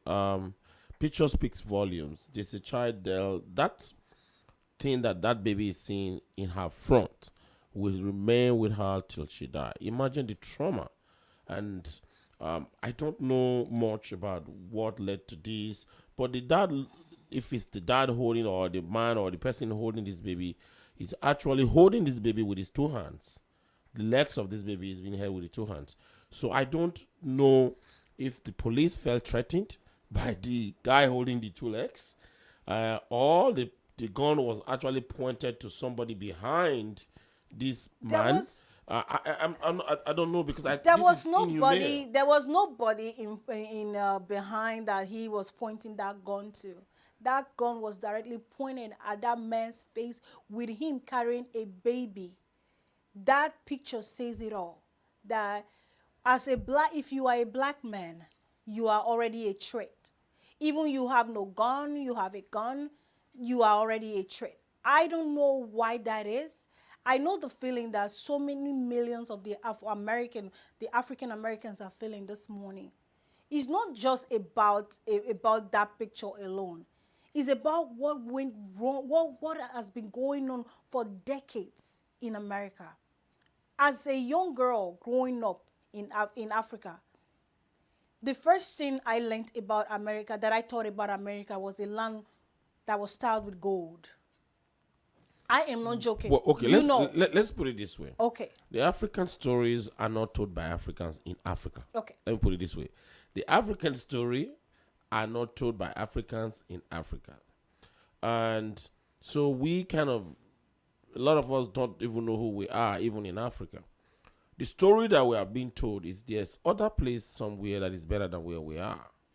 And that's why you see BBC and other companies, they spend a lot of money in Africa to disseminate information and so on. So what we are being sold, in my own submissive opinion, this is my opinion, is that there's someplace that is beautiful, that is more better, that everything is there. So you come with the opinion that there's good somewhere. And don't get it twisted. There's a lot of good things here in this part of the world, coastal electricity and so on and so forth. And that's a different topic. But I see you said it. African story is not told by Africa. I understand. But what I was saying to all of you viewers out there. So if wherever you are, you have heard about America, obviously you know that. Growing up, I believe that America, the street was tied with gold. I didn't know I didn't know what was racism. I didn't know that there are different class of people in life. I just grew up a happy child, even though say na village I for grow up, you know. But that was, I couldn't wait to grow up and go to America. That was a dream. That was my dream, to go to America. So yeah, but let us be careful so that we won't flog this. It says that so some people will argue America is still America dream. America dream. There's still America. Some people will argue there's still American dream. I understand there's still America dream. There is no story in this life that people, there is no dream in this life that you cannot accomplish as this generation that we all have seen. There, wherever you are in this world, I believe when you have a dream, you can fulfill it. It's not by being in America. It's not by being in Canada here. It's by determination. It's by you believing in you, knowing that, yes, I can do this. You can. There is no American dream out there anymore. I don't believe in that. I don't believe in. I used to. No, don't get me wrong. I used to believe in that. But living in America, the first thing that I observe is that you work your butt off. There is no place in this life that you don't work. The only difference between America and Africa is the infrastructure, the system of government. Okay, let me say something here. Okay. I think we are saying the same thing, but from different angle. When I say American dream, you keep in mind that we all work hard in any way in the world. You have to work hard. Now, the opportunity is what we're talking about that we call the dream. What you will get back in return from that investment or that energy, that thing that you are directly involved in, that's what we are talking about. Now, will you say the amount of opportunity, whether it's democratically or educationally or politically in all areas of life, will you say it's equal compared to a third world country when you're talking about America? I'm not. That's. I don't want to go stray from the topic today, because this is really a topic for another day. But I would say, to answer that question quickly before we move on, is no. I will not say it's the same. It's different because of the system, because of the system we have back in Africa and the system that they have here. Obviously, it's different. So back to our conversation of that picture, I told you guys how I felt about that picture. So I'm gonna show you another picture about what got me all rattled up this morning. That the picture. So many of you know what lynching is. How black people were lynched back in the 70s during the slavery. For me to see that somebody actually took their time and made that, and put a rope in it, and put that evil in their car and drove it down to Washington, D.C. in front of their Capitol.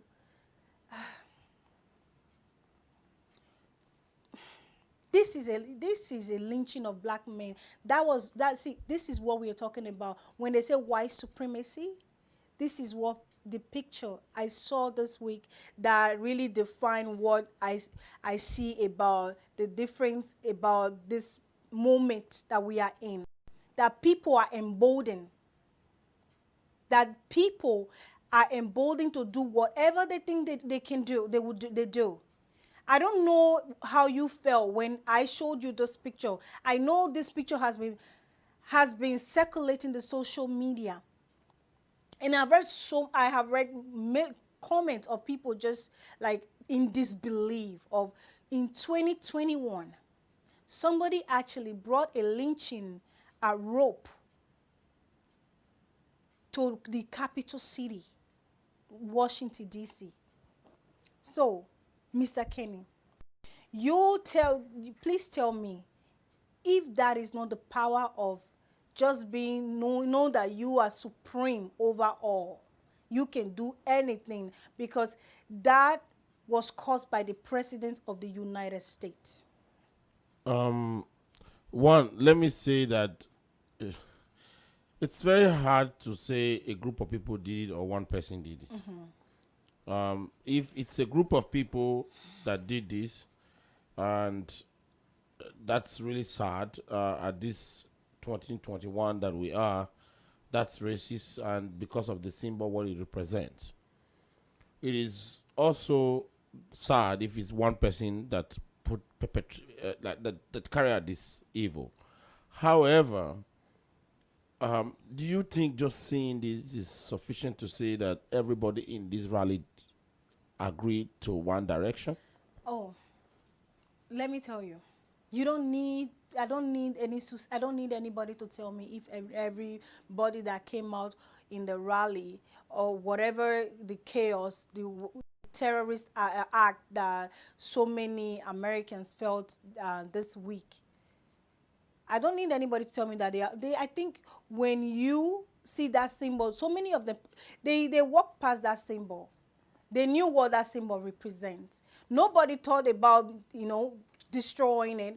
They went to their capital city, the capital hall, to destroy it.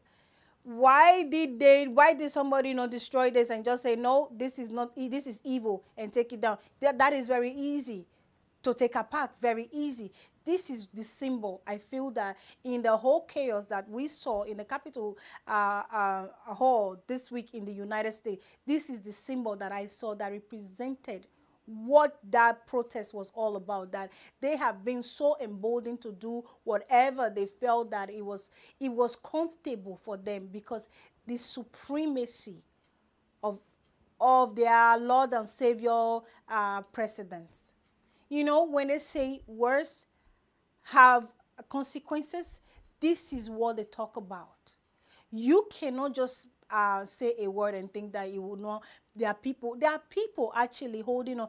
That is why sometimes when I'm here, I'm trying to, you see what I'm doing?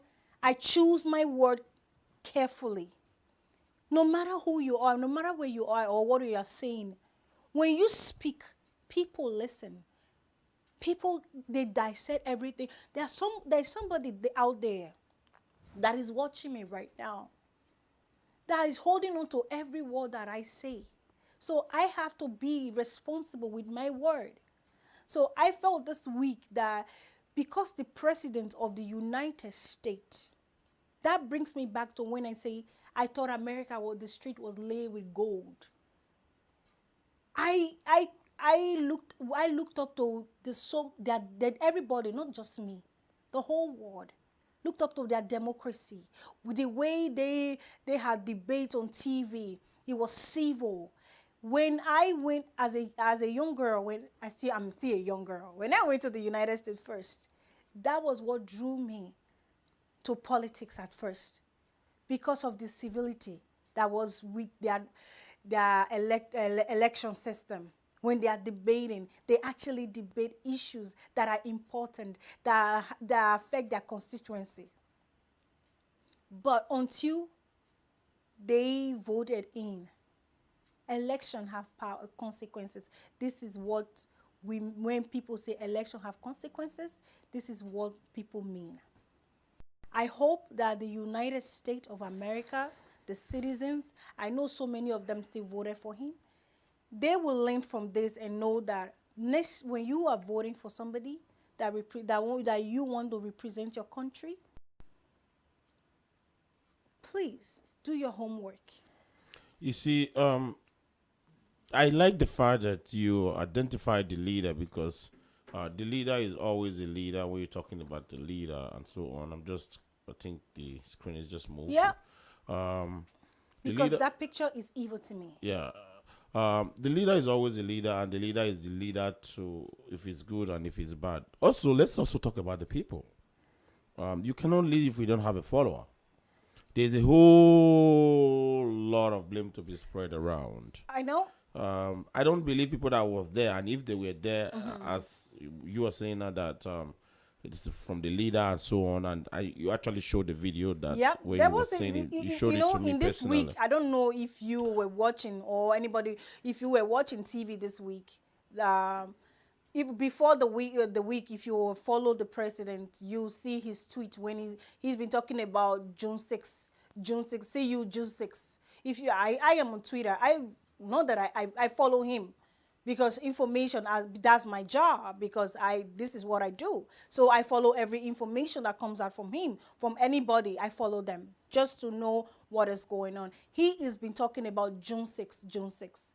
Before the carnage happened, before the terrorist act happened in their capital city hall, he said, I'm quoting his word right now, I will go down with you. He said, we are going to take our country back. You don't take your country back by weakness. See, like when you make comment like that, statement like that, Mr. President, people actually listen to what you're saying. But when the push comes to shove, you know who was left hanging? His people. Yeah, but I'm also saying that if everything is the same way we are saying it now, right? There should be enough blame to be shared around. Look at this picture now. Like, people are ducking and a lot of people are in fear and so on. So there's the blame from the leader. If there is, there's also a blame for the followers. Let's also remember that people, again, didn't go there under directs. So it means that there are some element in that country that's really, really rooting for something of that nature. I will put that way. I just want to be. There have been elements in that country. I just want to be sodom. Yeah, and I understand you're trying my choice of words. You're trying to walk a fine line, Mr. Kenny. I know you're trying to walk a fine line, but I believe whenever you see, you speak truth to power. You see leaders of both parties, of Democrat and Republican Party. You can see how they are talking on the ground. These are the leaders of their country. They were terrorized by their own constituents. They were terrorized by their own citizens. And I believe and I know that I want you to show the other picture. Yeah. You see that picture?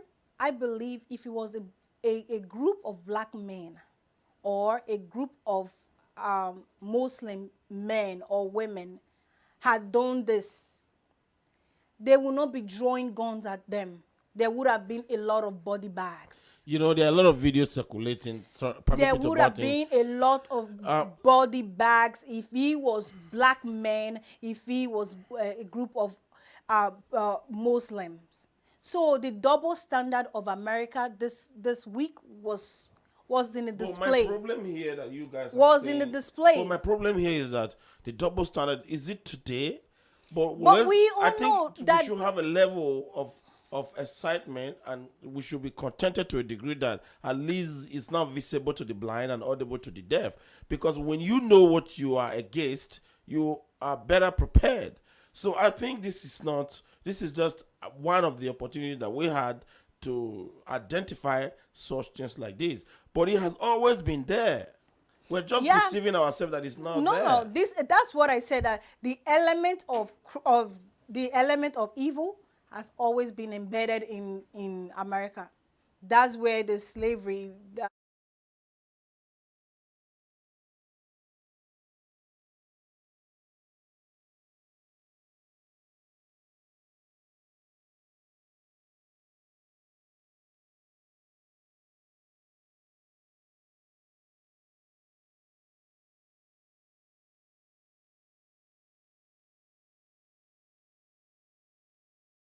New York. The first thing that you get to preview, to know, or people tell you is Donald Trump, the story of the Central Park 5.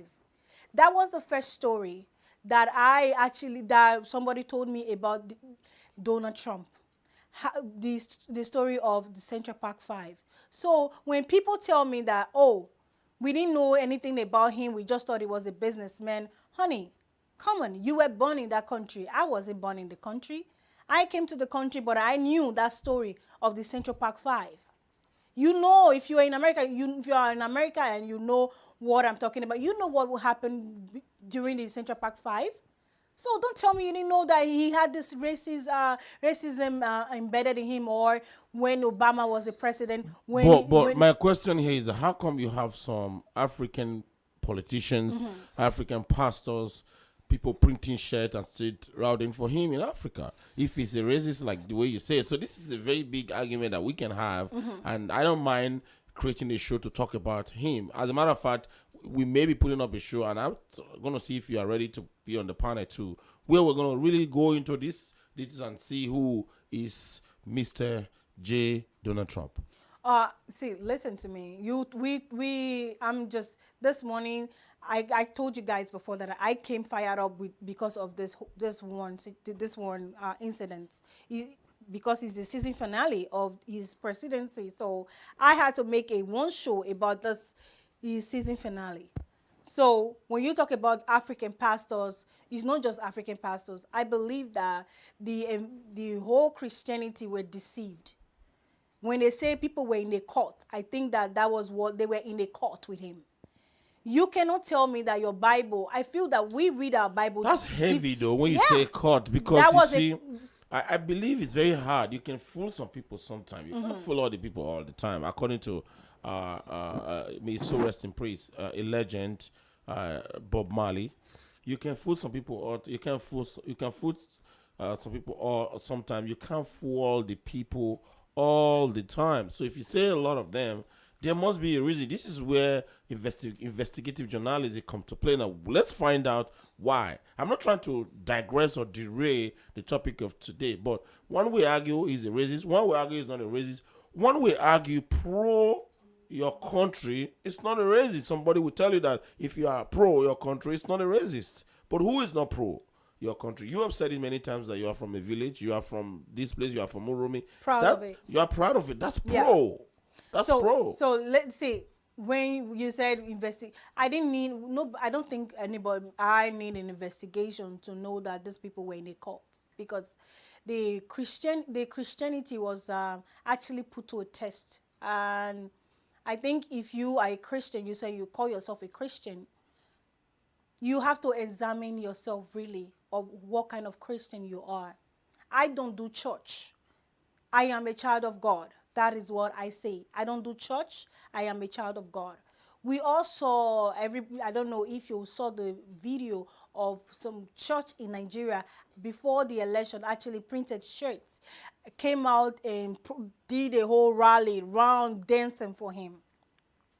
How do you go to church when I think one of the first commandments in the Bible, I'm not telling you that I'm a pastor now. Not be that one I talk on. I never tell you I be pastor, but God said, love thy neighbor as self. I think, if I'm not mistaken, that's what God said.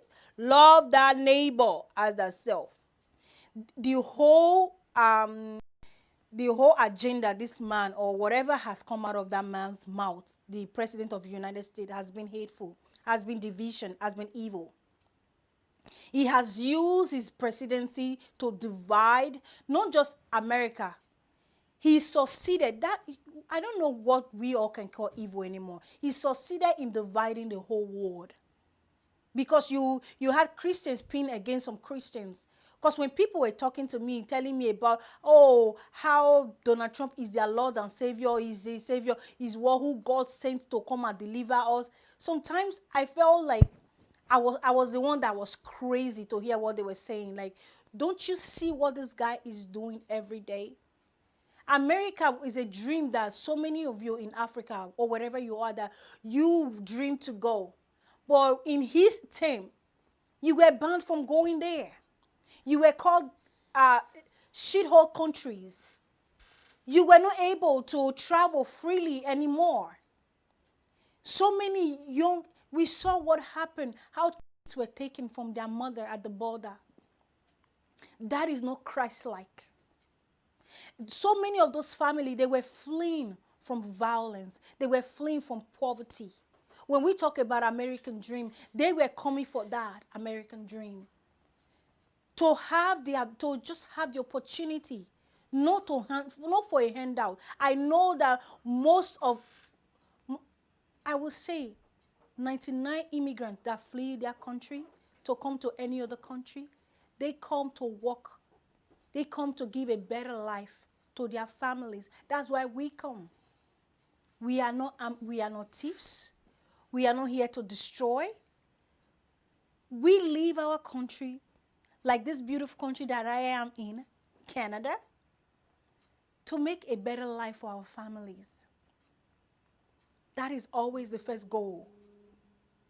That has always been our first goal as an immigrant, to work hard, to feed, to make sure that we have a better life than our parents did. So to the government of Canada that is making all the migrants here comfortable, on behalf of the Omodede Show, I just want to say thank you this morning.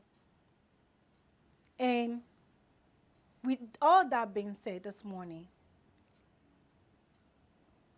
the time of my show is about to end. Yeah, before you run up, let me quickly say this. Yeah. I would like us to create time and do a special program. Okay. And really talk about this because time is not enough, and I really appreciate this warm, a kind of warm that you are warms that you have opened. Yeah. Because when we discuss, that's when we go into the nitty gritty, and then we learn from each other. Yeah. I would like a day whereby we can create a special show and discuss this, because there's a lot to learn from the shithole you just mentioned, Yeah. from the presidency, from the people, from the border, from the charter that was taken. There's a lot, because I do believe that depending on where you stand, that's how you see the sun.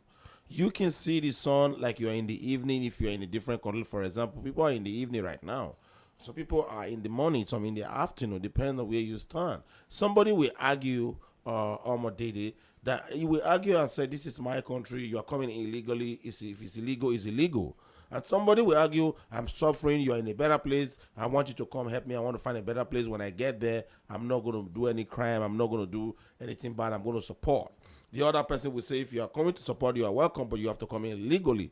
So there's a lot of argument we can make. I understand sometimes when we talk about this illegal thing, coming legal, I don't think that so many Canadians, they're going to argue, they're going to say anything about coming in legally, because we don't own, nobody own the land. The land belongs to the native. They were here before. So millions of America that are saying go back to your country, their forefathers came the same way. Okay, you're changing. It's changing. No. I'm just trying to tell you about when they say go back and come back. Changing? Yeah. I'll tell you why I say it's changing. If you're already in America, you are landed, or you have green card, whatever they have over there, and somebody's saying go back, then that's a different discussion. But if you are coming in illegally, it means that up front. So right there, you're already breaking the laws before you come in. I'm coming. Okay. I'm not trying to say that. I'm just trying to look at it from different angle. Yeah. I understand. That's why I said you, like you said, we're going to create another show, because today I just want to come in here and pour my heart out to you and let you all understand why I do what I do, because I love this. This is me. This is what I love. I feel talk from today to tomorrow. I'm not gonna stop talk. I will not go stop. You understand what I mean, right? So this is the Omodede Show. So to all the black business, we are going to continue this conversation another time. But before I go, I just want to say to all the black-owned businesses out there, you have a megaphone. You have the best megaphone in Toronto to showcase your product, to showcase your businesses or whatever you do. So make use of it, okay? This is the Omodede Show. But before we go today, there is somebody I want to talk about. A woman that I want to, in my village, we say, Nimego Nimetwe. So, Stacey Abram. As a young child, I grew up in a home that politics was embedded in. As a girl, I never really thought that it was possible for me to be in politics, because all I saw around me was men in politics. I never really, the women, all they do is when it's time to vote, we line up as girls. They just give you a little rice in bowl and walk away. That was what I saw my mothers then do, because no woman was bold enough to go into politics then. And getting to America again, what I say about how it was shameful for me, or it was painful for me to see what happened in the United States this week happened, because when I got to the United States, I saw the way women were speaking out when it comes to issue of women's right to do this, women's this, you know, it was not just about women's right. It was about everything. I saw the passion. I saw women speaking up for what they believe in. That God drew me into politics. It made me want to be one. I said to myself, if these women can do it, maybe someday I too can go back to my state, Edo State, and be the governor. Hello, Mr. Obaseki. I'm not trying to take your job, but one day to be the governor of my state. That was what was behind my passion, seeing women like Stacey Abrams speak power to truth. So this morning, I want to really talk about a queen that is deserving of praise. Her name, I know her name is, you might not know her name, is not familiar to you because she's not Beyonce, she doesn't shake her booty, she doesn't do all this. She's about her business, she's about change. Violence don't bring any change. Destruction has never led to any good thing in life. But when you organize, when you are focused, when you know what you want, you go for it, you can change things. That was what Stacey Abrams did. When she lost her governor election, when she lost her election, she didn't just go back to her room to cry. She didn't just go back to the background and say, okay, and fold her hands and say, okay. But she stood up, she organized, she changed Alabama, Georgia, forever. What Stacey Abrams was able to do this week by getting the first ever Jewish senator to the United States Senate and getting the first black man to the United States Senate. What she was able to do by winning Georgia for the presidency, I was inspired again. I believe that the same passion, the same belief that Stacey Abrams, the same way, I want to be her. I want to emulate. This is the women I want to emulate. So I know say drama not there, our politics for here or for Canada, but I want to talk to a lot of African women out there. If you come to Canada to live, this is our home now. So we all have to get involved in politics too, so that we can change the laws to benefit us as well. We can start changing the laws for our community. So not just about being a nurse, doctor, about being a lawyer. We all need to get involved in Canada politics because this is our home. So to all my Canadians, good morning. This is the Omodede Show. We are back same time next week, 10:30 on Gbkm TV. Do not ever go anywhere, and don't always have your cup of coffee when you know that Omodede is coming. This is me. I hope you had fun with me. Thank you for joining me this morning. This is the show. Don't go anywhere.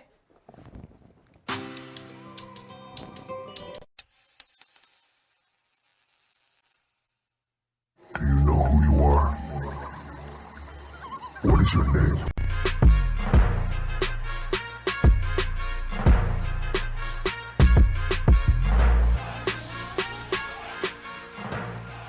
Hello and good evening. Happy Easter to everyone. Thank you for joining tonight, the Smart Investing Show with Alton Brooks. For your viewing pleasure tonight, we have bonus coverage. I will introduce you to my very first show that was presented on the Gbkm network, which was courtesy of the Chat Up Show with hostess Elizabeth, who I've coined Liz Oprah.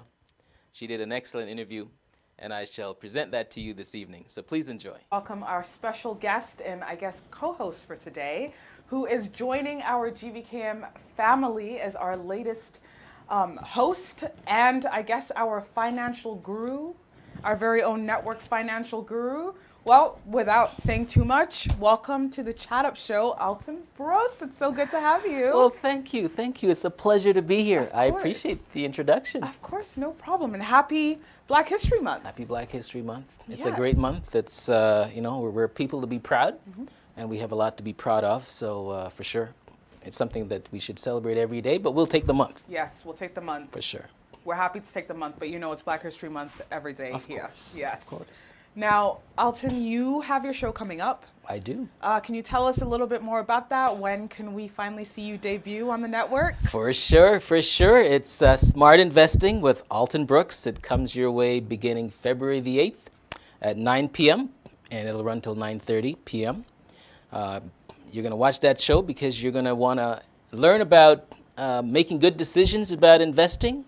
You're going to want to learn tips. You're going to want to understand how you can put yourself in a better situation to get better returns.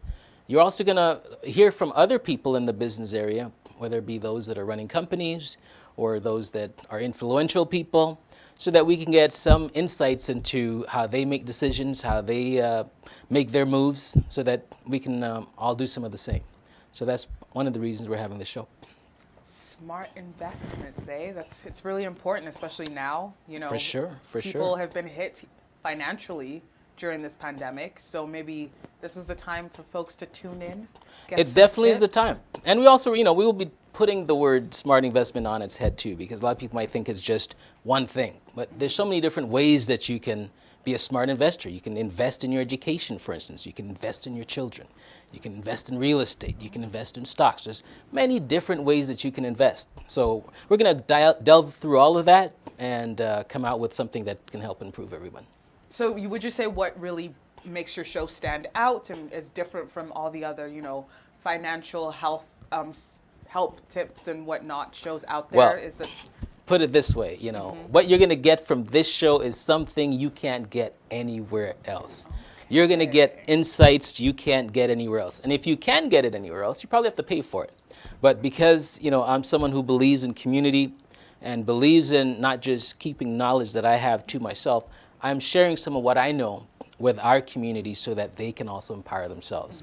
So that's one of the reasons I'm doing the show, is to also bring our community along, help them to better educate themselves. And if they wish to eventually try something, they'll have more knowledge about it versus just doing it blindly.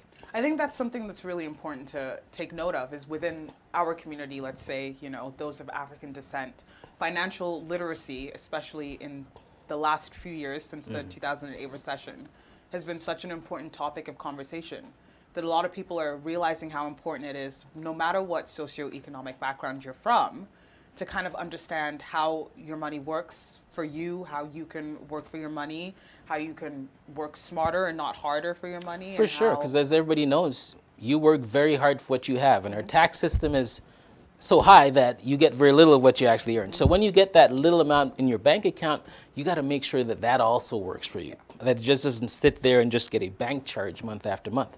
That you can actually put it into different instruments that can have it actually working just as hard as you are. So it's important to understand that and have some idea about how, it's best to try to invest yourself, invest your time, invest your money so that you get a better return. So can we get a quick exclusive as to what we can expect for this debut show, what to look out for, any little... Well, I'd love to give you a couple of tidbits, and maybe I will, and maybe I won't. I'm still on the fence about that. But I can tell you, though, that we are going to touch upon some important topics that are, relevant right now. COVID, and COVID-19 has been one of those very big things that's happened to not only ourselves, but the economy, the world, Canada.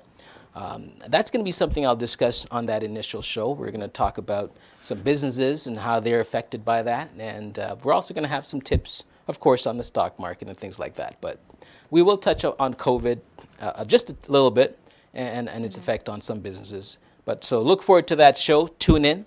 And of course, you're going to get some tidbits on how to become a better investor. So make sure you tune in for that. Yeah, make sure you tune in starting next Monday, February 8th at 9 p.m. right here 9 p.m. on the Gbkm network. Yes, for sure. I'm going to be looking forward to that. I think that, as I'm getting older, more independent, learning how to make smarter investment choices, if you will, making smarter choices with my money is really important to me. We hear about growing generational wealth, building the foundation for, developing ourselves, especially as entrepreneurs out there. There are a lot of people who may not really understand how to start their investment portfolio, if Yeah. you will. Now, I kind of want to pick your brain just a little Okay. bit as Be- an be my guest. expert, since we have you here, and I don't have to pay for this information. All right. Yes. So what would you say qualifies as a smart initial investment for someone who's, just trying to figure out, they have a disposable income for the first time. They want to start figuring out how to flip that money, make some more, Yeah. and go from there. Well, basically, a smart investment is something that's going to bring you some sort of accretive value, something that's going to be more than what it is today. For instance, you can buy a car brand new, you take it off the lot, you've lost 30% of the value of that investment. And as time goes on, that investment's going to go down to zero eventually. A smart investment is something that's actually going to help you grow that investment. So, for instance, if you buy stock today at $100, 2 years from now, it may be worth $200. So that investment has now proven to be effective for you. You may also invest in your education, for instance. You're not satisfied with the job that you have at $20 per hour. You invest in education to something you can get at $30 per hour. That is another kind of investment. You may not see the result now, but eventually you will see that. So there's many ways that you can invest. You can invest in real estate. You can, if you have a down payment for an investment property, you can rent that out and generate revenues on a monthly basis for that. So it just depends on what you look at. There are many different ways that you can utilize an investment, but at the end of the day, you want something that's going to add value. That's the most important thing to smart investing.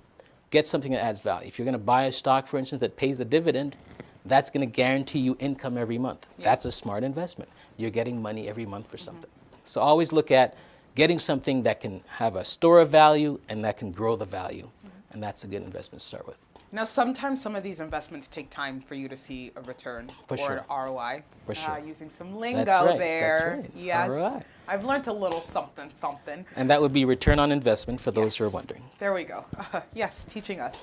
And then there's other things that you can do to, you get money straight away. You start seeing that return quicker. Now, in your opinion, I think that the two different things that, sometimes investing in stocks, it takes some time to see that investment return.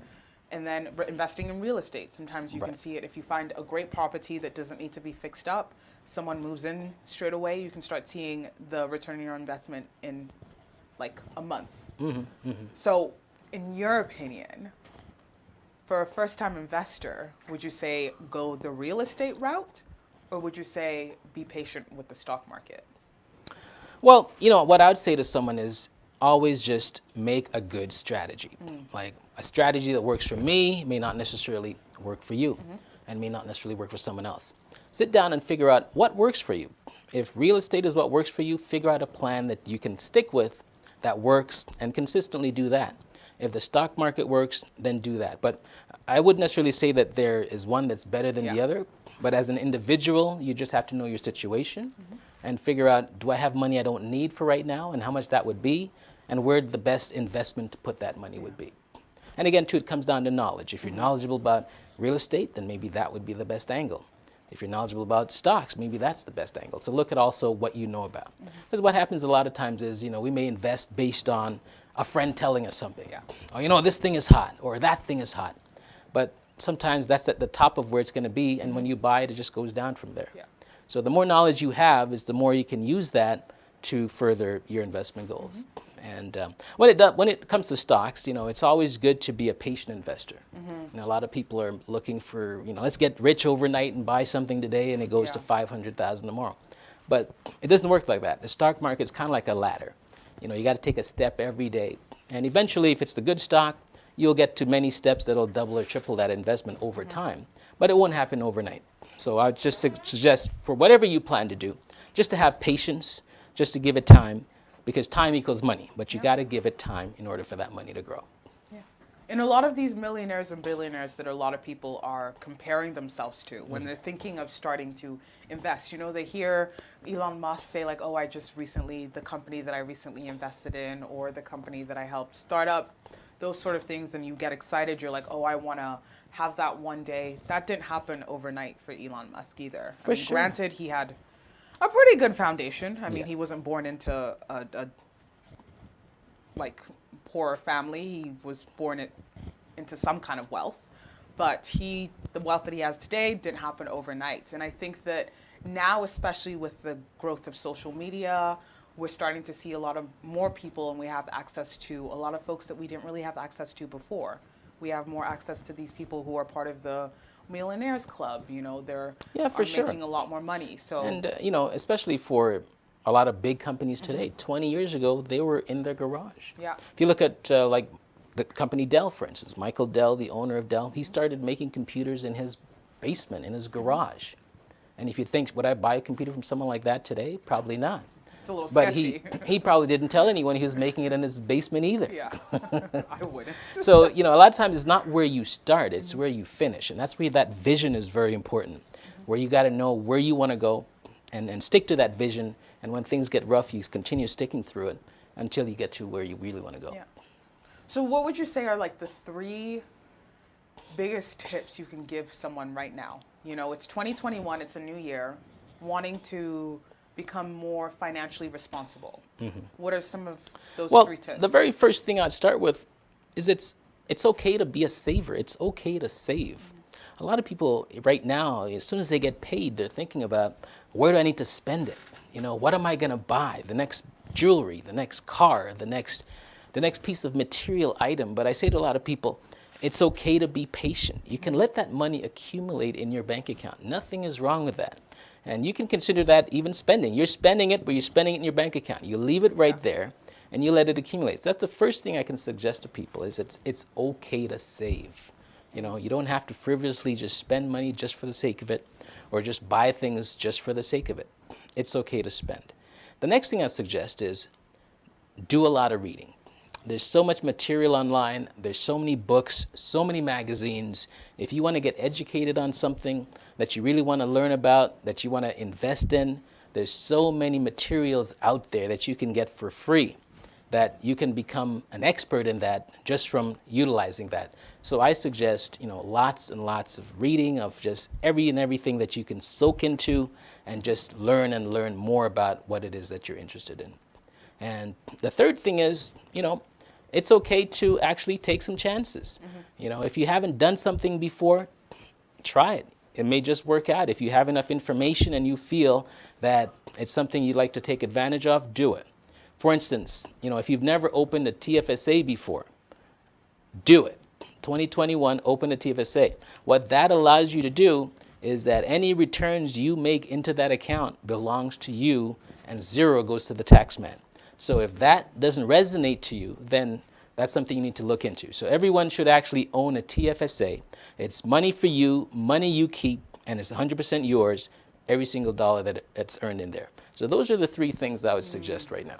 See, now on the TFSA thing, I hear that a lot. And I don't know what it is about this past year, at least. I'm hearing a lot more from folks who are, you know, interested in investing, interested in learning a little bit more about that side of things. So, like, could you just break down what a TFSA is?